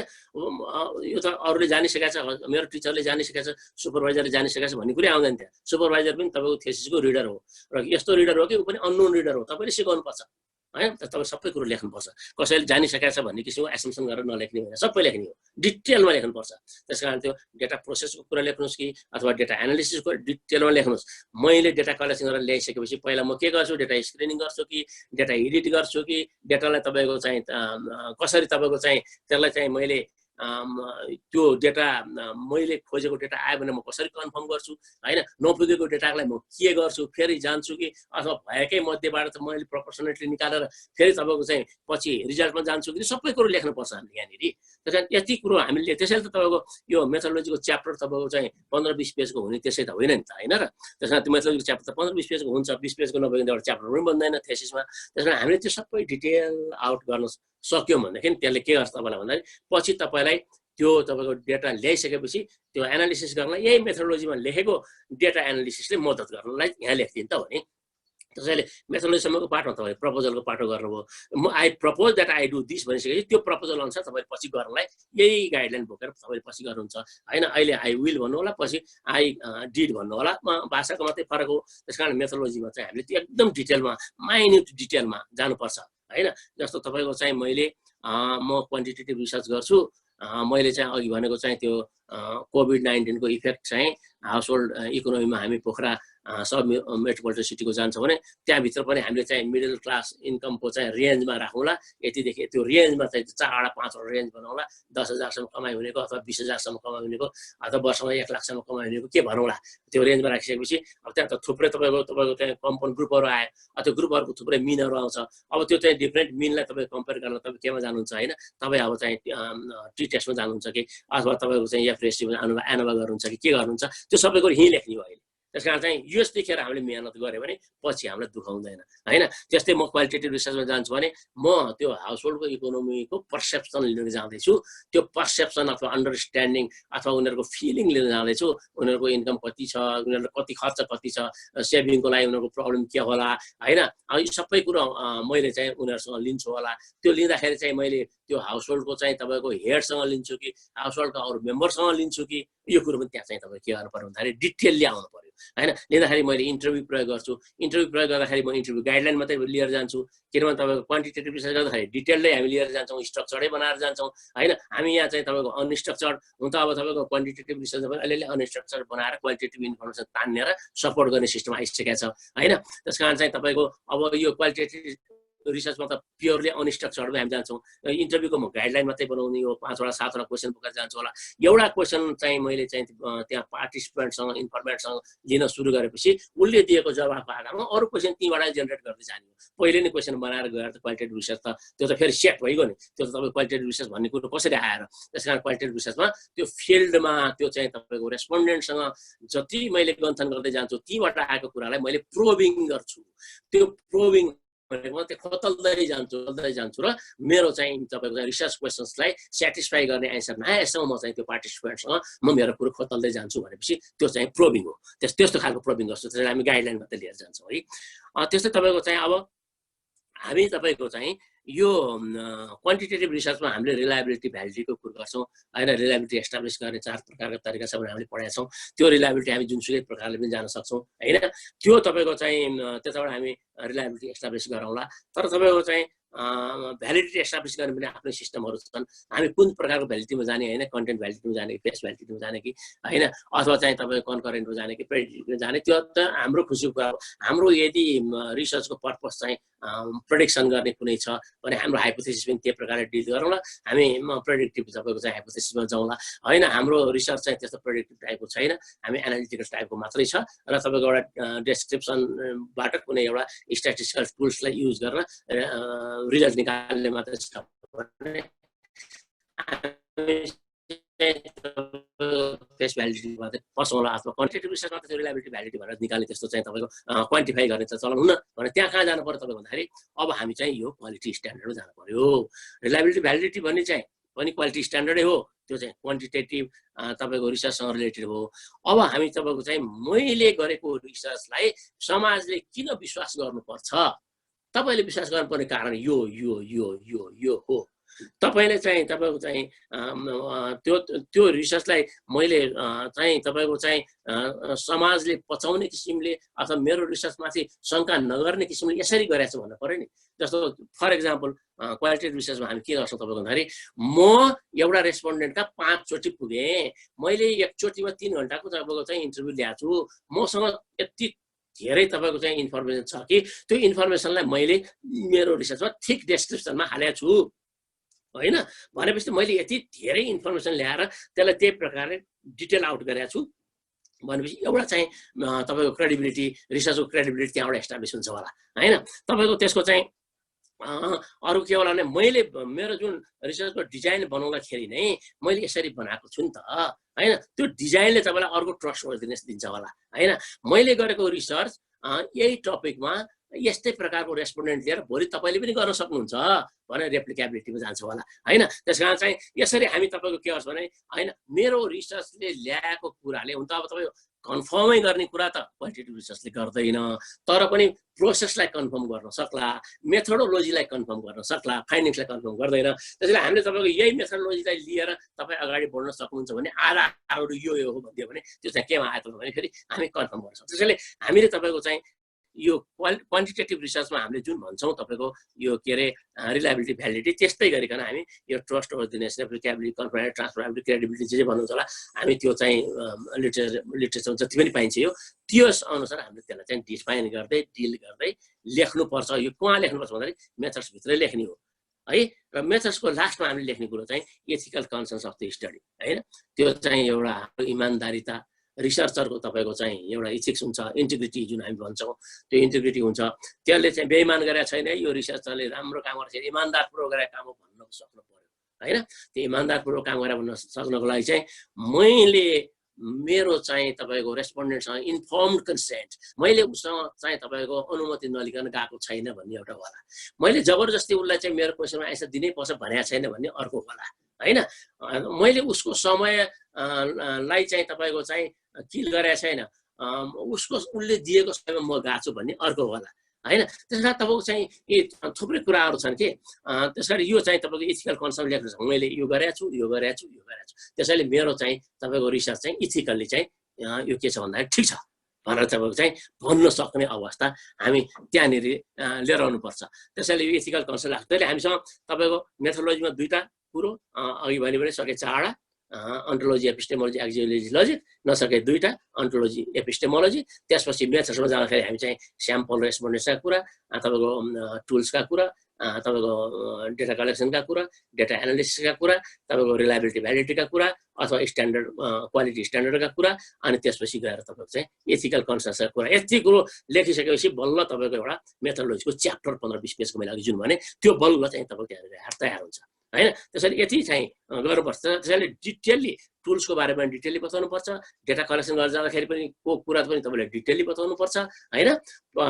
कति फरक आउला भने तपाईँको यो त सुरुमा लेखेको मेथोडोलोजी र फिल्डबाट आइसकेको पछि चेन्ज हुनसक्छ, कतिपय कुराहरू तपाईँले लेखेको नमिल्न सक्छ, तपाईँको चाहिँ प्रोसेसहरू एड भएको हुनसक्छ, तपाईँका पेन्स एन्ड गेन्स हुनसक्छन् त्यो डेटा कलेक्सन गर्ने। त्यो पनि पछि तपाईँको चाहिँ फेरि तपाईँको यो तपाईँको मेथोडोलोजी लेख्ने बेलामा, तपाईँको जुन थेसिस लेख्ने बेलामा जुन तपाईँको मेथोडोलोजी लेख्नुहुन्छ नि, डेटा सेटा सबै फाइन्डिङ्स आइसकेपछि त्यो बेलामा योभन्दा अलिकति तपाईँको मेथोडोलोजी फरक भएर जान पनि सक्छ होइन। अब अझ क्वालिटेटिभ रिसर्चमा तपाईँले कुरा गर्नु भनेदेखि त हामी क्वान्टिटेटिभ रिसर्चमा खासै त्यति त्यो फर्केर फेरि रिसर्च क्वेसन्सलाई चेन्ज गर्ने कुरा त गर्दैनौँ। तर क्वालिटेटिभ रिसर्चमा हामी चाहिँ के छ भने हामीले कलेक्सन गरेको इन्फर्मेसनको आधारमा जुन डेटालाई हामी एनालिसिस गर्छौँ त्यो डेटा एनालिसिसबाट आएको तपाईँको रिजल्टको आधारमा फेरि हामी फर्केर तपाईँको चाहिँ हामी उसलाई के अरे त्यो रिसर्च क्वेसन पनि चेन्ज गर्न सक्छौँ, टाइटल पनि चेन्ज गर्न सक्छौँ होइन। त्यति पनि अधिकार हामीलाई आउँछ रिसर्चरलाई। त्यस कारण चाहिँ फिल्डमा गएर के इन्फर्मेसन आउँछ भन्ने कुरो त मलाई अहिले थाहा छैन, म त क्वालिटेटिभ रिसर्चर हो नि त, मैले गएर कुरै गरेको छैन नि। क्वान्टिटेटिभ रिसर्चमा यो सेट प्याटर्न हो, मेरो यही टुल्समा उनीहरूको रेस्पोन्स आउने हो, त्योभन्दा बाहेक म जान्न भने उनीहरूले अलिकति सेट प्याटर्न हुन्छ।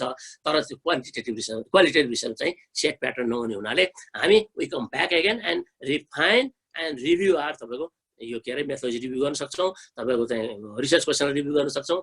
कतिपय तपाईँले थेसिसहरू हेर्नुभयो क्वालिटेटिभ रिसर्चको भन्दाखेरि चाहिँ मैले सुरुमा यस्तो चाहिँ तपाईँको चाहिँ रिसर्च क्वेसन राखेको थिएँ, तर मैले चाहिँ डेटा लिन जाँदाखेरि योभन्दा एडिसनल यति इन्फर्मेसन आएको हुनाले मैले यो रिसर्च क्वेसन त्यहाँ एड गरेँ भन्ने कुरो तपाईँ देख्न सक्नुहुन्छ। अथवा मैले मेरो रिसर्च क्वेसन यसरी रिफाइन गरेँ है भन्न सक्ने अवस्था आयो भने त्यो नै तपाईँको फेरि के हुन्छ भने जस्तो हाम्रो एमफिल पिएचडीमा तपाईँको चाहिँ यो फाइनल भाइभा हुने बेलामा त्यो सुपरभाइजरहरूले सोध्छ नि तैँले के नयाँ कुरो निकालिस् र थेसिसको क्लेम गर्छस् भने आउँछ नि। अब क्वालिटेटिभ रिसर्चमा त यो पनि नयाँ कुरो हो। मेथोडोलोजीमै मैले चेन्ज गरेँ त मेरो तपाईँको डेटाको आधारमा मेरो रिसर्च क्वेसन पनि चेन्ज गरेँ त मेरो टाइटलमै चेन्ज गर्न सक्षम भयो नि त म यो कारणले एउटा तपाईँको न्यू कुरो त्यो पनि हो। फाइनेन्समा मात्रै न्यू आउनुपर्छ भने जरुरी छैन। त्यस कारण नयाँ कुरो भनेको चाहिँ तपाईँले नयाँ थ्योरी एस्टाब्लिस गर्नुभयो होइन, तपाईँ ग्राउन्डेड थ्योरीमा जानुभयो, तपाईँको नयाँ थ्योरी तपाईँले निकाल्नुभयो भने त्यो पनि तपाईँको चाहिँ नयाँ कुरो हो। मेथोडोलोजीमा नयाँ कुरो लिनु त्यो पनि तपाईँको नयाँ कुरो हो होइन। तपाईँले आफूले चाहिँ गरेको कलेक्सन डेटाको आधारमा तपाईँको एनालिसिसको आधारमा त्यो मथेको आधारमा जे चाहिँ तपाईँले थ्योरी निकाल्नु होला, जे तपाईँको फाइन्डिङ्स गर्नु होला त्यसको फाइन्डिङको आधारमा मेरो त यो त रिभ्यू गर्नु पनि देखियो, हिजो त यस्तो भनेको थिएँ मैले, यसभन्दा नि बढी कुरो आयो भनेपछि यसमा म अलिकति रिफाइन गर्छु है भन्न पाउनुहुन्छ। That is what the new things that you can claim at the time of your final viva है। अब अर्कोमा हामी जाउँ। अब मैले तपाईँको चाहिँ अब प्याराडाइममा मैले जान्न आएँ, किनभने तपाईँको यो मैले जति कुरा गरिरहेको छु तपाईँलाई मैले कति कुरो लेख्नुहोस् भने अन्टोलोजी लेख्नुहोस्, एपिस्टेमोलोजी लेख्नुहोस्, अनि त्यसपछि के लेख्नुहोस् भने मैले अनि मेथड्समा जानुहोस् भने मेथड्समा जाने बेलामा चाहिँ मैले तपाईँलाई चाहिँ स्याम्पलको कुरा गर्नुहोस् भन्नै परेन। तपाईँले गरिरहनु भएको छ टुल्सको कुरा तपाईँले गरिरहनु भएको छ, संसारले गरिरहेको कुरा हो होइन। अनि डेटा कलेक्सनको कुरा गरेँ, डेटा एनालिसिसको कुरा गरियो, त्यसपछि तपाईँको चाहिँ क्वालिटी स्ट्यान्डर्डका कुरा गरियो, त्यसपछि गएर एथिकल कन्सर्सका कुरा गरियो। यो सबै कुरो गरिसक्दाखेरि पनि हामीले एउटा छुटाउनु नहुने कुरा चाहिँ के हो भने प्याराडाइमको बारेमा छुटाउनु हुँदैन। त्यसैले यो सबै तपाईँको मेथड्सलाई र प्याराडाइम सबैलाई समष्टिगत रूपमा तपाईँले निकाल्नुभयो भने तपाईँले त्यसलाई चाहिँ रिसर्च डिजाइन भनेर चाहिँ माथि सब टाइटल दिएर अनि सबै कुरो लेखे पनि हुन्छ। अब प्याराडाइम भने चाहिँ अहिले हामीले कुरा गरिसकेका छौँ, तपाईँको चाहिँ अन्टोलोजी र एपिस्टेमोलोजीको आधारमा तपाईँको प्याराडाइम चाहिँ छुट्टिन्छ।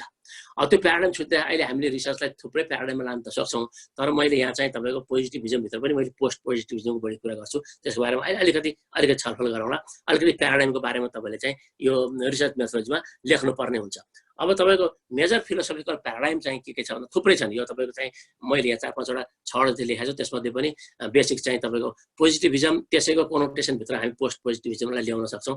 किनभने पोजिटिभिजम भनेको चाहिँ तपाईँको मैले कुनै पनि तपाईँको तर्क दिन नपाउने, मैले मेरो कुरो राख्न नपाउने, मेरो विचारै छैन भने यस्तो गरिदिने, मलाई चाहिँ तपाईँको त्यसैले पहिला तपाईँको चाहिँ यो अहिले पनि हामी भन्छौँ त्यो तपाईँको रेस्पोन्डेन्टलाई सब्जेक्ट भनिदिने होइन। त्यसको त त्यो सब्जेक्ट भनेपछि त्यो त अरू सब्जेक्ट छ र तपाईँको भयो, त्यसलाई चाहिँ हामीले भनेको कुरो मात्रै गर्नुपर्छ, त्यो रोबोटिक टाइपको मात्रै हो, त्यसको कुनै थिङ्किङ पावर छैन भनेर तपाईँले गरिदिने। अनि त्यही H2O चाहिँ 2 मोलिकुल हाइड्रोजन र 1 मोलिकुल अक्सिजन जोडेर चाहिँ वाटर बन्छ भने जस्तो खालको चाहिँ तपाईँको रिजिड, तपाईँको चाहिँ ल्याबोरेटरी बेस्ड होइन, तपाईँको कन्भेन्सनल, तपाईँको चाहिँ यो चाहिँ नेचुरल साइन्स रिसर्चले मात्रै गर्ने यो पोजिटिभिस्टमा हामी जान्नौँ। हामी सोसल साइन्टिस्टहरूले के गर्छौँ भने मान्छेको विचार पनि हुन्छ, के कुरो उसले भन्छ पनि होइन, उसको दिमागमा लागेको कुरा पनि त काहीँ न काहीँबाट त आउँछ नि भनेर भनिदिएपछि न पोजिटिभिजम पछि पोस्ट पोजिटिभिजम आएको। त्यसैले पोजिटिभिजमको तपाईँको एन्टी पोजिटिभिजम हामी भन्दैनौँ, किनभने पोस्ट पोजिटिभिजमले पनि बेसिकली प्रोसेसहरूमा चाहिँ पोजिटिभिस्टकै प्रोसेसहरूलाई अगाडि लाने हुनाले हामीलाई पोस्ट पोजिटिभिजम मात्रै भनेको छौँ है। त्यसैले अब अहिले हामीले गर्ने चाहिँ तपाईँको जति पनि क्वान्टिटेटिभ रिसर्चहरू हामी गर्छौँ सोसल साइन्समा, त्यो सोसल साइन्समा गर्ने क्वान्टिटेटिभ रिसर्चहरू चाहिँ यो पोस्ट पोजिटिभिस्ट तपाईँको प्याराडाइमबाट हामी जाने हो। त्यसैले यो पोस्ट पोजिटिभिजम भनेको हाम्रो एउटा प्याराडाइम हो। अनि त्यसपछि तपाईँको चाहिँ अर्को प्याराडाइम आयो होइन, कहाँ त्यसरी चाहिँ फिल्डमा गएर डेटा ल्याएर डेटाले जे भन्छ त्यही भन्न पाइन्छ र होइन। तर हामीले चाहिँ इन्टरप्रेट गर्नुपर्छ त्यो कसले भनेको, किन त्यस्तो भन्यो, उसको ब्याकग्राउन्ड के छ, उसको चाहिँ तपाईँको कल्चर के थियो, उसको चाहिँ ब्रटअप कसरी भएको थियो, उसको कुरालाई नल्याइकन त्यसै डेटा ल्याएर हुन्छ, त्यो सबै कुरा इन्टरप्रेट गर्नु परेन भनेपछि क्वालिटेटिभ रिसर्च जन्मिया हो। त्यसलाई चाहिँ हामीले त्यसको चाहिँ तपाईँको प्याराडाइम चाहिँ इन्टरप्रेटिभिजम भने हो। त्यसै इन्टरप्रेटिभिजमभित्रै हो। त्यसपछि पछि आयो क्रिटिकल थ्योरी आयो, पोस्ट मोडर्निज्म आयो, पोस्ट मोडर्निज्म आयो होइन। तपाईँ भोलि रियालिजम भन्नु होला, प्र्याग्मेटिजम भन्नु होला, यो इजम जोडेका ती सबै तपाईँ केमा आयो भन्दाखेरि हाम्रो यो रिसर्चको प्याराडाइमभित्र आउँछ। जस्तो तपाईँको चाहिँ तपाईँ क्वान्टिटेटिभ रिसर्च गर्नुभयो भने तपाईँको चाहिँ मेजर फिलोसोफिकल प्याराडाइम चाहिँ तपाईँको पोस्ट पोजिटिभिजम होला, पहिला अघि नै भने होइन। तपाईँ क्वालिटेटिभ रिसर्च गर्नु छ भने तपाईँको मेजर फिलोसोफिकल प्याराडाइम इन्टरप्रेटिभिजम हो होइन। त्यसभित्र म चाहिँ क्रिटिकल थ्योरी एप्लाई गरेर गर्छु भने तपाईँ क्रिटिकलिजम तपाईँको चाहिँ प्याराडाइम हुनसक्छ होइन, मोडर्निजम पोस्ट मोडर्निजम जेमा जान सक्नुहुन्छ। तर त्यो के भने त्यो सबैलाई ओगट्ने भनेको इन्टरप्रेटिभिजमले हो। त्यो प्रत्येकमा चाहे तपाईँ क्रिटिकलिजममा जानुहोस्, चाहे पोस्ट मोडर्निजममा जानुहोस्, चाहे पोस्ट मोडर्निजम जानुहोस्, चाहे रियलिजममा जानुहोस्, चाहे प्राग्मेटिजममा जानुहोस्, you have to interpret the meaning based on the version of the people, based on the background of the people, based on the value of the people, based on the thinking of the people, based on the perception of the people, based on the understanding of the people. That is all what is about interpretivism. त्यसैले यो इन्टरप्रेटिभिजम, त्यसैले अहिलेलाई हामी दुई प्रकारमा focus गरौँ। हामी पोजिटिभिस्ट हौँ, तर अलिकति मान्छेको विचारलाई पनि हामीले चाहिँ महत्त्व दिने। त्यो अघि भने क्वेसनहरूमा पनि हामी चाहिँ अदर्स एनी अथवा के भनेर लेख्न दिन्छौँ भनिसकेपछि हामी पोस्ट पोजिटिभिजममा गयौँ। पोस्ट पोजिटिभिजम चाहिँ हाम्रो चाहिँ क्वान्टिटेटिभ रिसर्चरको प्याराडाइम हो, अनि इन्टरप्रेटिभिजम चाहिँ हाम्रो तपाईँको चाहिँ क्वालिटेटिभ रिसर्चको प्याराडाइम हो। अब तपाईँ मिक्स्ड मेथडमा जानुहुन्छ भनेदेखि मिक्स्ड मेथड्सले चाहिँ दुईवटा कुरो गर्छ। त्यो थ्योरी र प्र्याक्टिसको बिचमा त्यसले चाहिँ एउटा चाहिँ ऊ गर्दैछ। हुन त त्यो अरू रिसर्च पनि आउँछ, जसलाई हामी प्र्याक्टिस भनेर भन्छौँ। त्यसले एउटा चाहिँ वे आउट निकालिदिन्छ। र अब हामी उसमा जानु लाग्यो भने तपाईँको चाहिँ यो मिक्स्ड मेथडमा जानु लाग्यो भने हामी अलिकति क्वान्टिटेटिभ रिसर्च गर्छौँ, अलिकति क्वालिटेटिभ रिसर्च गर्छौँ। त्यहाँदेखि दुई प्रकार हुन्छ, whether your qualitative part is bigger than quantitative or whether your quantitative part is bigger than qualitative, both is तपाईँको चाहिँ एक्सेप्टेबल। त्यसैले तपाईँ चाहिँ क्वान्टिटेटिभ हेभी गर्छु भन्नुभयो भने पुरा क्वान्टिटेटिभको अघि भने पुरा क्वान्टिटेटिभको मेथोलोजीलाई तपाईँको स्याम्पलिङदेखि लिएर त्यहाँ ऱ्यान्डम स्याम्पलिङको प्रोसेसदेखि लिएर सबै कुरालाई तपाईँले चाहिँ त्यहाँ चाहिँ तपाईँको युज गरेर क्वान्टिटेटिभ डेटा ल्याउनुपर्छ। क्वान्टिटेटिभ हेभी हो भने पहिला के गर्नुहोस् तपाईँले भने क्वान्टिटेटिभ डेटा कलेक्सन ल्याउनुहुन्छ, त्यसलाई एनालिसिस गर्नुहुन्छ, त्यसबाट एउटा फाइन्डिङ निकाल्नुहुन्छ, अनि त्यो फाइन्डिङ्सलाई बोकेर क्वालिटेटिभ रिसर्च जानुहुन्छ भनेपछि मात्र बल्ल मिक्स्ड मेथड रिसर्च हुन्छ है। तपाईँको चाहिँ एकैचोटि क्वालिटेटिभ क्वान्टिटेटिभ ल्याउने होइन नि त। त्यसैले अथवा तपाईँको क्वालिटेटिभ हेभी छ कुनै रिसर्चमा, क्वान्टिटेटिभ कम छ भने पहिला तपाईँ क्वालिटेटिभ रिसर्च गर्नुहुन्छ।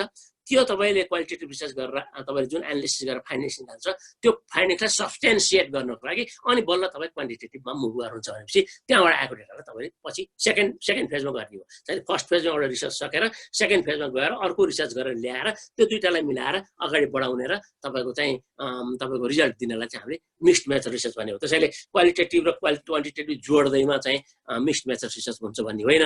मिक्स्ड मेथड रिसर्च भनेको चाहिँ यो तपाईँको चाहिँ क्वालिटेटिभ क्वान्टिटेटिभ जस्तै अर्को एउटा छुट्टै प्रकारको रिसर्च हो भनेर बुझिदिनु हुन मैले अनुरोध गरेको छु है।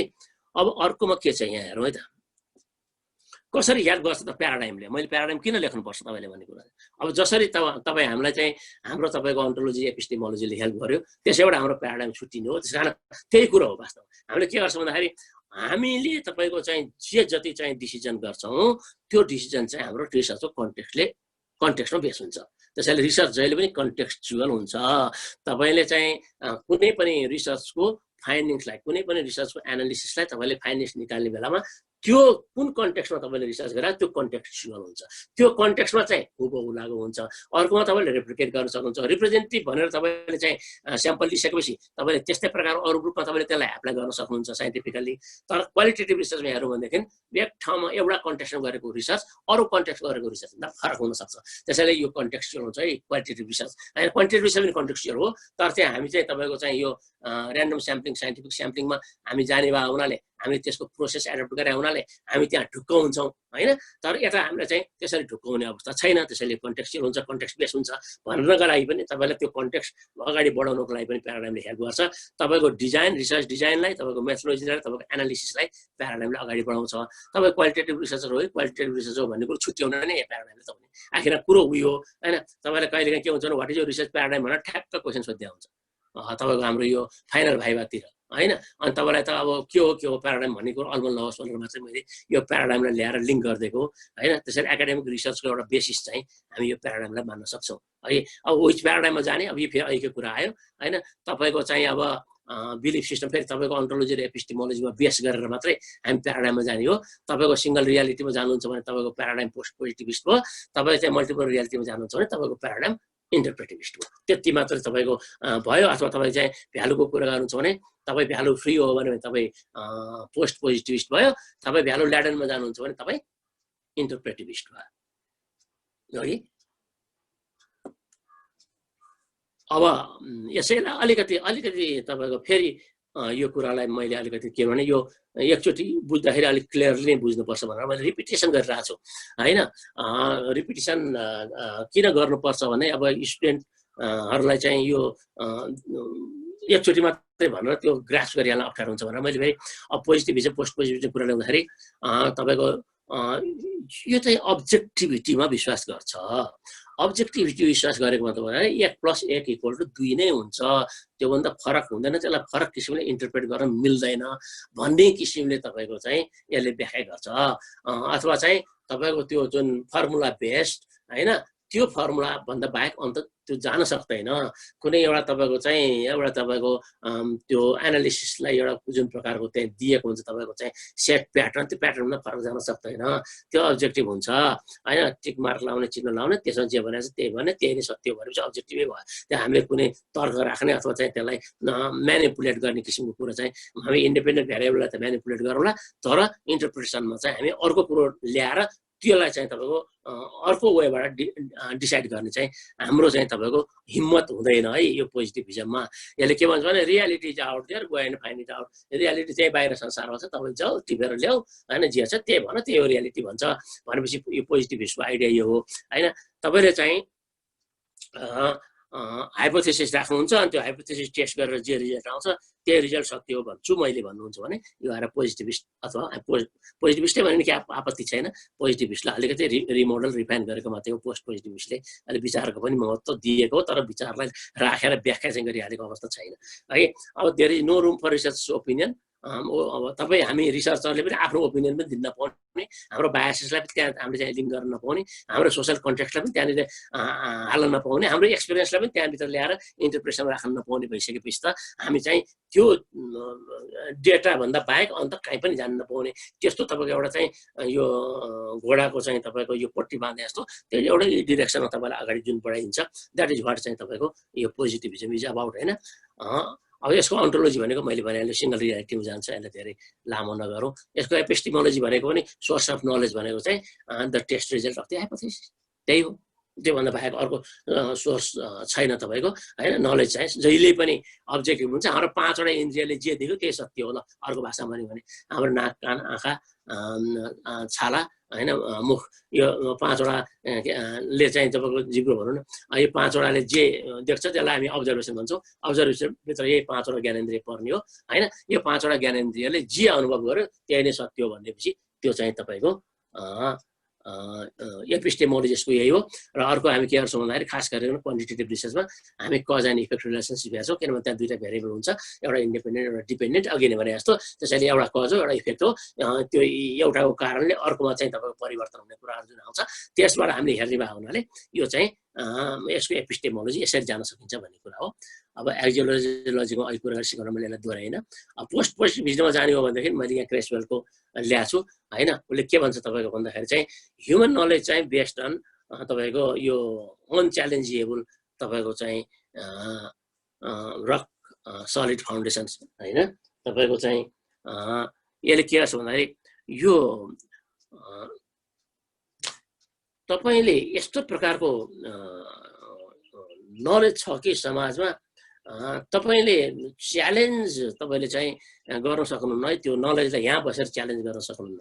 तपाईँले त्यो नलेज के हो भन्ने कुरो त्यहाँबाट ल्याएर बुझेर उसकै भाषामा तपाईँले इन्टरप्रेट नगरेसम्म होइन। अब मेरो भाषामा इन्टरप्रेट गरेर पनि भएन। मेरो 5जना चाहिँ रेस्पोन्डेन्ट छ भने मैले त्यो 5जनाले के भन्यो उसकै भर्सनमा यहाँ ल्याएर न्यारेटिभ राखेर त्यसलाई चाहिँ अनिखेर चाहिँ तपाईँको थ्योरीको आधारमा र लिटरेचरको आधारमा मिनिङ दिन नसकेसम्म चाहिँ मैले तपाईँको चाहिँ न्याय गरेको ठहरिन्न। त्यसैले ह्युमन नलेजको बारेमा चाहिँ त्यो भन्छ। त्यसैले तपाईँको चाहिँ यो तपाईँको चाहिँ हामी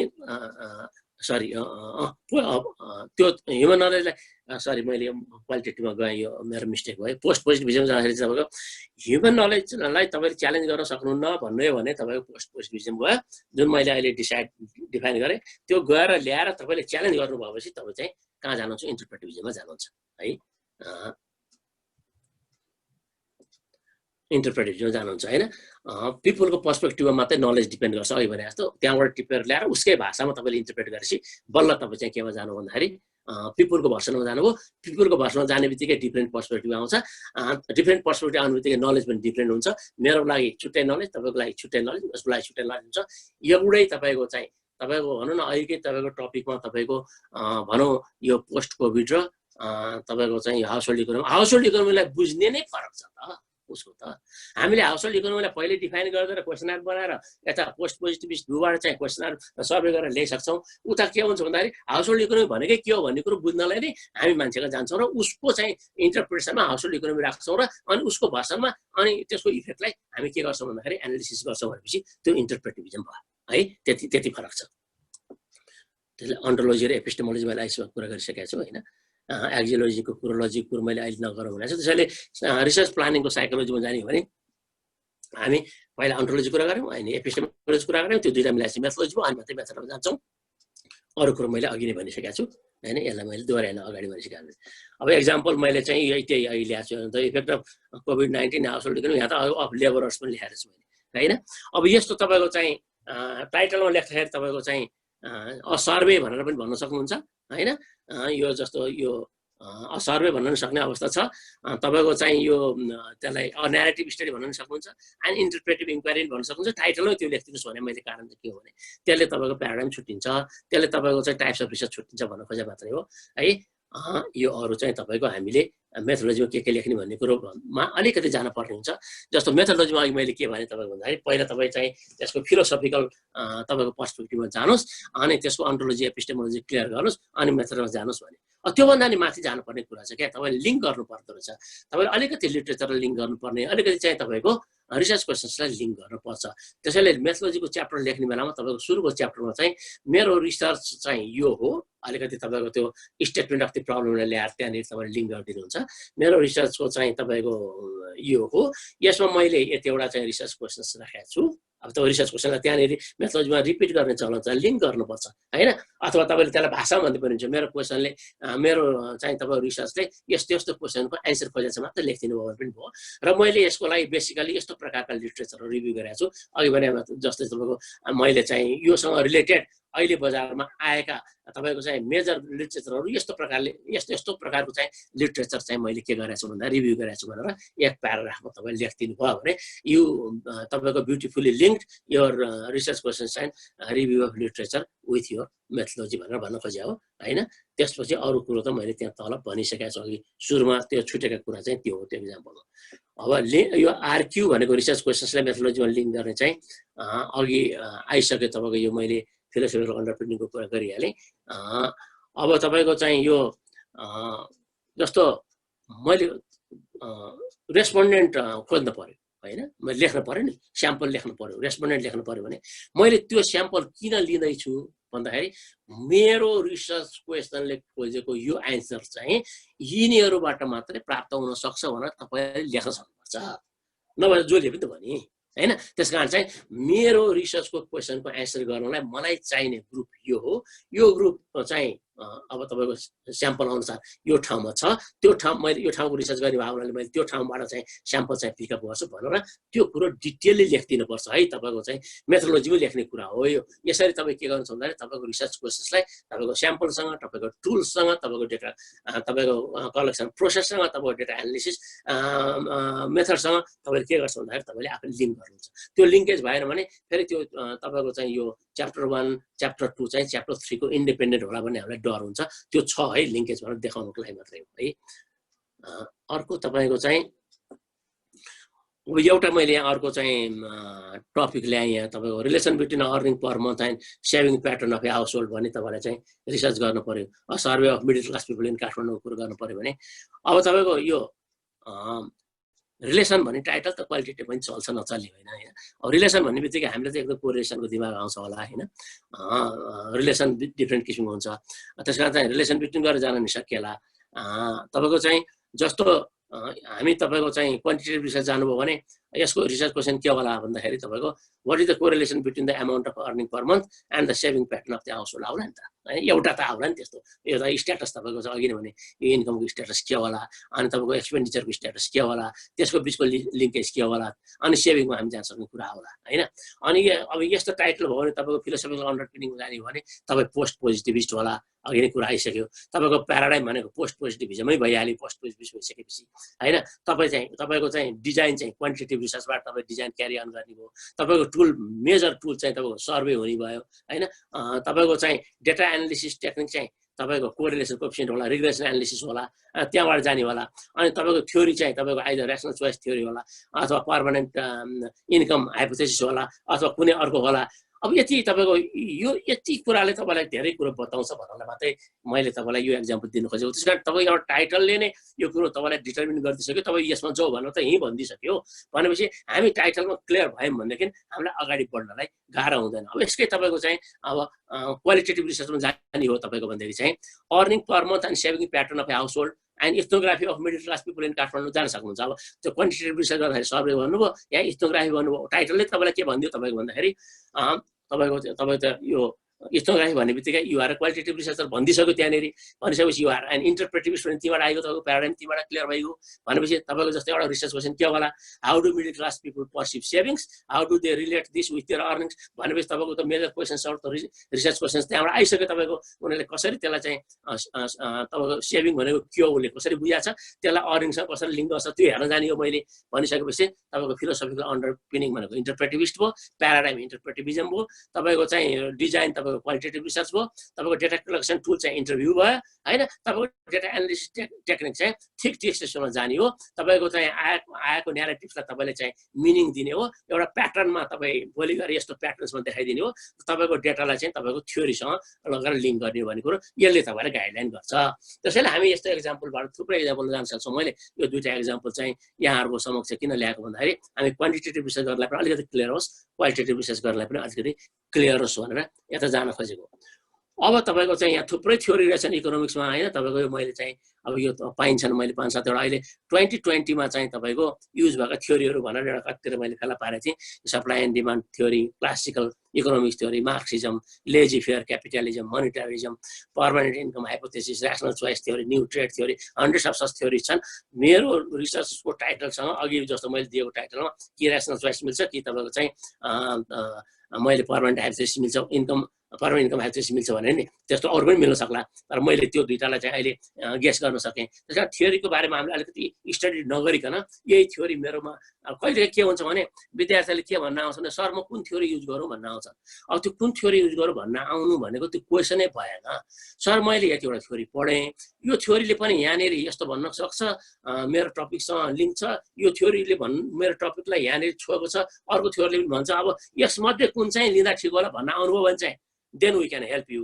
अब कुन चाहिँ थ्योरी मैले युज गर्ने भन्नुभयो भने त अब मैले तपाईँलाई थ्योरी दिने भने नि त theory that comes from the study of the literature तपाईँले गर्नु पऱ्यो नि त्यो लिटरेचर स्टडी त। त्यस कारण चाहिँ अलिकति लिटरेचर स्टडी गरौँ, अलिकति तपाईँको चाहिँ पपुलर थ्योरीहरू अहिले मैले भने जस्तो 5-7वटा 8-10वटा थ्योरीहरू पढौँ, अनि त्यो थ्योरीभित्र बसेर आफ्नो रिसर्च गर्न खोजौँ। त्यतिले पनि भएन भने सुपरभाइजर कहाँ आउँ, अनि supervisor is always willing to help you. नत्र त गाह्रो हुन्छ। म टपिक के राखौँ सर भनेर पनि आउनुहुन्छ हाम्रो विद्यार्थी साथीहरू। मैले भने टपिक त मैले राख्ने हो भने तपाईँले राख्ने हो होइन। टपिक राख्दाखेरि के गर्नुहोस् भनेर हामीले सिकाउँछौँ विद्यार्थीलाई भन्दाखेरि र टपिक तपाईँले सेलेक्सन गर्नु भने तपाईँ कुन एरियामा टपिक गर्न इन्ट्रेस्टेड, ल म यो एरियामा म इन्फर्मेसन लिट्रेसीमा इन्ट्रेस्टेड हो, अथवा म कुनै चाहिँ तपाईँको आर्टमा इन्ट्रेस्टेड हो होइन, फाइन आर्टमा इन्ट्रेस्टेड होला। अब कोही भन्ला नि तपाईँको चाहिँ मेरो चाहिँ तपाईँको यो तपाईँको फ्यामिली तपाईँको चाहिँ बिहेभियरसँग त्यस्तो होला नि त। पहिला त आफू क्लियर हुनु पर्यो नि। त्यस कारण त्यो तपाईँको आफ्नो मेजर एरिया क्लियर भइसकेपछि त्यो एरियाभित्र पसेर लिट्रेचर खोज्नु पर्यो नि। गुगल स्कलर पसेर हुन्छ कि तपाईँको यो रिसर्च नेटमा पसेर हुन्छ कि कहाँ पसेर हुन्छ, अथवा चाहिँ तपाईँको चोरी नै गर्ने हो भने livegen.com-मा गएर त्योसँग रिलेटेड किताबै डाउनलोड गरेर हुन्छ कि होइन। गरेका छन् सबैले, हामीले गर्ने नगर्ने बेग्लै कुरा हो। एकाडेमीको लागि त्यति चोरी पनि नठहरिएला। अब कहाँ त्यसरी हामीले पहिला अलिकति पढेर 2-4 पेज लेखेर अनि चाहिँ प्रोफेसर साहबहरूका अथवा चाहिँ तपाईँको सुपरभाइजर साहबहरूका आउन पाइए पो अनि प्रोफेसर साहबहरूले पनि तपाईँलाई एउटा राम्रो गाइड गर्न सक्नुहुन्छ। पहिले नै म टपिक के राखौँ सर, थ्योरी के राखौँ सर, क्वेसन के राखौँ सर भन्न थाल्नुभयो भनेदेखि तपाईँले रिसर्च गरी खानुहुन्न भनेर त मैले भन्दिनँ, तर पनि गाह्रो हुन्छ है, गाह्रो हुन्छ। थ्योरी तपाईँको चाहिँ यो अब तपाईँ अब पर्मानेन्ट मैले अघि दुईवटा जुन भने तपाईँले पर्मानेन्ट इन्कम हाइपोथेसिसबाट गएँ भने त्यसको बारेमा तपाईँले भन्नुपर्छ। यहाँ मैले पर्मानेन्ट इन्कम हाइपोथेसिस के भन्छ यहाँ लेखाएको छु, अहिले म व्याख्या गर्दिनँ। किनभने यदि मैले कुनै एउटा थ्योरी छाने भने त्यो थ्योरीले के भन्छ भन्ने कुरो त्यो मेथोलोजी च्याप्टरमा तपाईँले लेख्नुपर्छ भन्ने कुरो है। उता तपाईँ लेख्नुहुन्छ लिटरेचर डिटेल आउट गर्नुहुन्छ, जिस्ट चाहिँ तपाईँको त्यहाँ ल्याएर लिङ्क गर्नुहुन्छ है। त्यस्तै यदि मैले चाहिँ तपाईँको रेसनल चोइस थ्योरीमा गयो भने यो भने के हो, यसले के गर्छ भन्ने कुरा यसरी लेख्नुपर्छ। त्यस कारण यसको बारेमा बताइदिनुपर्छ रिडरको लागि, त्यो जरुरी छ। तपाईँको थेसिसलाई अलिकति तपाईँको स्ट्यान्डर्ड बनाउनको लागि पनि, रिच बनाउनको लागि पनि यो जरुरी छ भन्ने कुरो गरियो। अब लिटरेचर रिभ्यूलाई लिङ्क गर्ने कुरो मैले अलिकति अघि गरेँ। अघि 4 प्रकारको लिटरेचर रिभ्यू हुन्छ पनि मैले अघि भनिसकेँ, एम्पिरिकल, थ्योरिकल, पोलिटिकल, थीमेटिक है। त्यसैले द लिटरेचर सेज दिस होइन, मेरो एनालिसिस चाहिँ यसरी जान खोजेको छ। अब मेरो चाहिँ तपाईँको एनालिसिसलाई लिटरेचरलाई लगाएर यसरी म लिङ्क गर्छु लिटरेचरको कुरालाई भन्ने कुरो त त्यो चाहिँ च्याप्टर 3 मा त पहिलो कलेक्सन गर्नुभन्दा अगाडि लेखि नै सक्नुपर्छ। पछि डेटा कलेक्सन गरेर आइसकेपछि चेन्ज भयो भने त्यहाँ गएर हामीले चेन्ज गर्ने हो है। अब यसरी जाने हो भन्ने कुरो मात्रै हो। अझ यो डेटा एनालिसिसको डिटेल्स त फेरि तपाईँको यो फाइन्डिङ्स र कन्क्लुजनको तपाईँहरूको भोलिको सेसनमा आइहाल्छ। मैले यसमा डिटेल आउट गर्ने कुरो पनि भयो है। डेटा एनालिसिस सेक्सन, मेथोडोलोजीको डेटा एनालिसिस सेक्सनमा के लेख्ने भनेर मैले यहाँ अब डेटा भ्यालिडेसनको कुरा लेख्ने हो, डेटा एडिटिङको कुरा लेख्ने हो, डेटा कोडिङको कुरा लेख्ने हो होइन, कुन स्ट्याटिस्टिकल टुल्स मैले युज गर्छु त्यो कुरो लेख्ने हो होइन। क्वान्टिटेटिभ रिसर्चमा हो भने, क्वालिटेटिभ रिसर्चमा हो भने चाहिँ कोडिङकै कुरा आउला। तपाईँ मैले चाहिँ मेरो फाइन्डिङ्सलाई कसरी चाहिँ थिममा जेनेरेट गर्छु भन्ने कुरा आउँछ होला होइन। तपाईँको चाहिँ अनि त्यसलाई चाहिँ तपाईँको इथनोग्राफी भयो कि न्यारेटिभ भयो कि फेनोमेनोलोजिकल हो कि त्यो डिस्कोर्समा जान्नुहुन्छ कि तपाईँ होइन। तपाईँ केस स्टडी जुन त्यो केसलाई कसरी एनालिसिस गर्ने हो, त्यो सम्पूर्ण कुरालाई अलिकति डिटेल आउट चाहिँ हामीले यही 3rd च्याप्टरमा गरिसक्नुपर्छ। मैले अघि नै भने त्यसैले चाहिँ तपाईँको यसलाई चाहिँ के गर्छ भन्दाखेरि हामीलाई पछि गर्ने कामलाई चाहिँ यसले चाहिँ डिरेक्सन गर्छ भन्ने कुरो गरेँ होइन। अब पपुलर सफ्टवेयर के रहेछ त क्वालिटेटिभ रिसर्चको लागि? क्वालिटेटिभ रिसर्चको लागि त हामीसँग थुप्रै सफ्टवेयर छ, एभ्रिबडी नोज होइन, हामीले गरिराखेका पनि छौँ। सफ्टवेयर चाहिँ क्वालिटेटिभ रिसर्चको लागि डेटा एनालिसिसको लागि चाहिँ ENVIVO भन्ने रहेछ। अब यसले चाहिँ यो चाहिँ तपाईँको unstructured test, audio, video, image, data, अब यो त्यो टेक्निकल मान्छेले बुझ्नुहुन्छ होइन।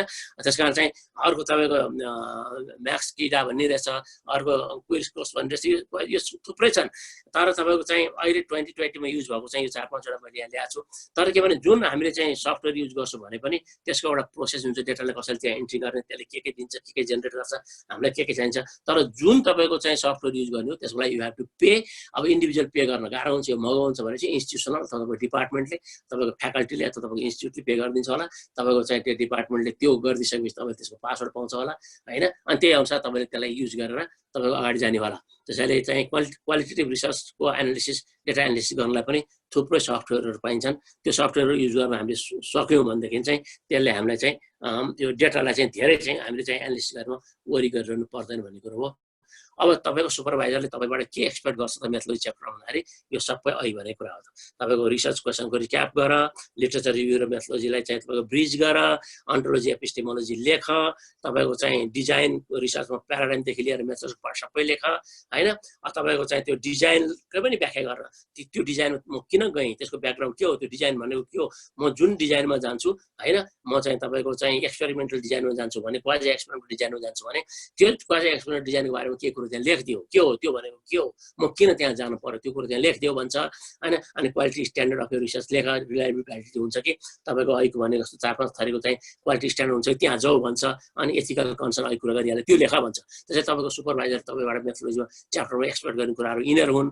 यी कुराहरू चाहिँ छुटाउनु भएन भने तपाईँको मेथोडोलोजीको च्याप्टर चाहिँ राम्रो हुन्छ। यति भनिसकेपछि मैले अब रिक्याप गरिनँ, मैले यतिमै तपाईँको चाहिँ अहिलेलाई मैले यहाँ रोकेँ सर। Thank you. हस् धन्यवाद वरिष्ठ शिक्षाविद प्राडा मनोप्रसाद वाग्ले सर आफ्नो सुन्दर प्रस्तुतिकरणको लागि। र म दोस्रो सेसनको लागि यो कार्यक्रमको सञ्चालक दिलनाथ दङ्गाल उपस्थित भएको छु। अब सरले लामो समयसम्म नै हामीलाई सुसूचित गराउनुभयो, धेरै कुराहरूको जानकारी दिनुभयो, हामीले धेरै कुराहरू सिक्ने मौका पायौँ। र यसपछि हामी दोस्रो चरणमा प्रवेश गर्नेछौँ। र दोस्रो चरणमा प्रवेश गर्नुभन्दा अगाडि मैले साथीहरूलाई ह्यान्डरेज गरिदिनु हुन मैले अनुरोध गर्दछु। र ह्यान्डरेज भएका साथीहरूलाई क्रमैसँग हाम्रो टेक्निकल सपोर्ट गरिरहनु भएको अब सुरेन्द्र भाइले चाहिँ मिलाउनु हुनेछ भन्ने आशा व्यक्त गर्दै मैले बाँकी समय चाहिँ सुरेन्द्र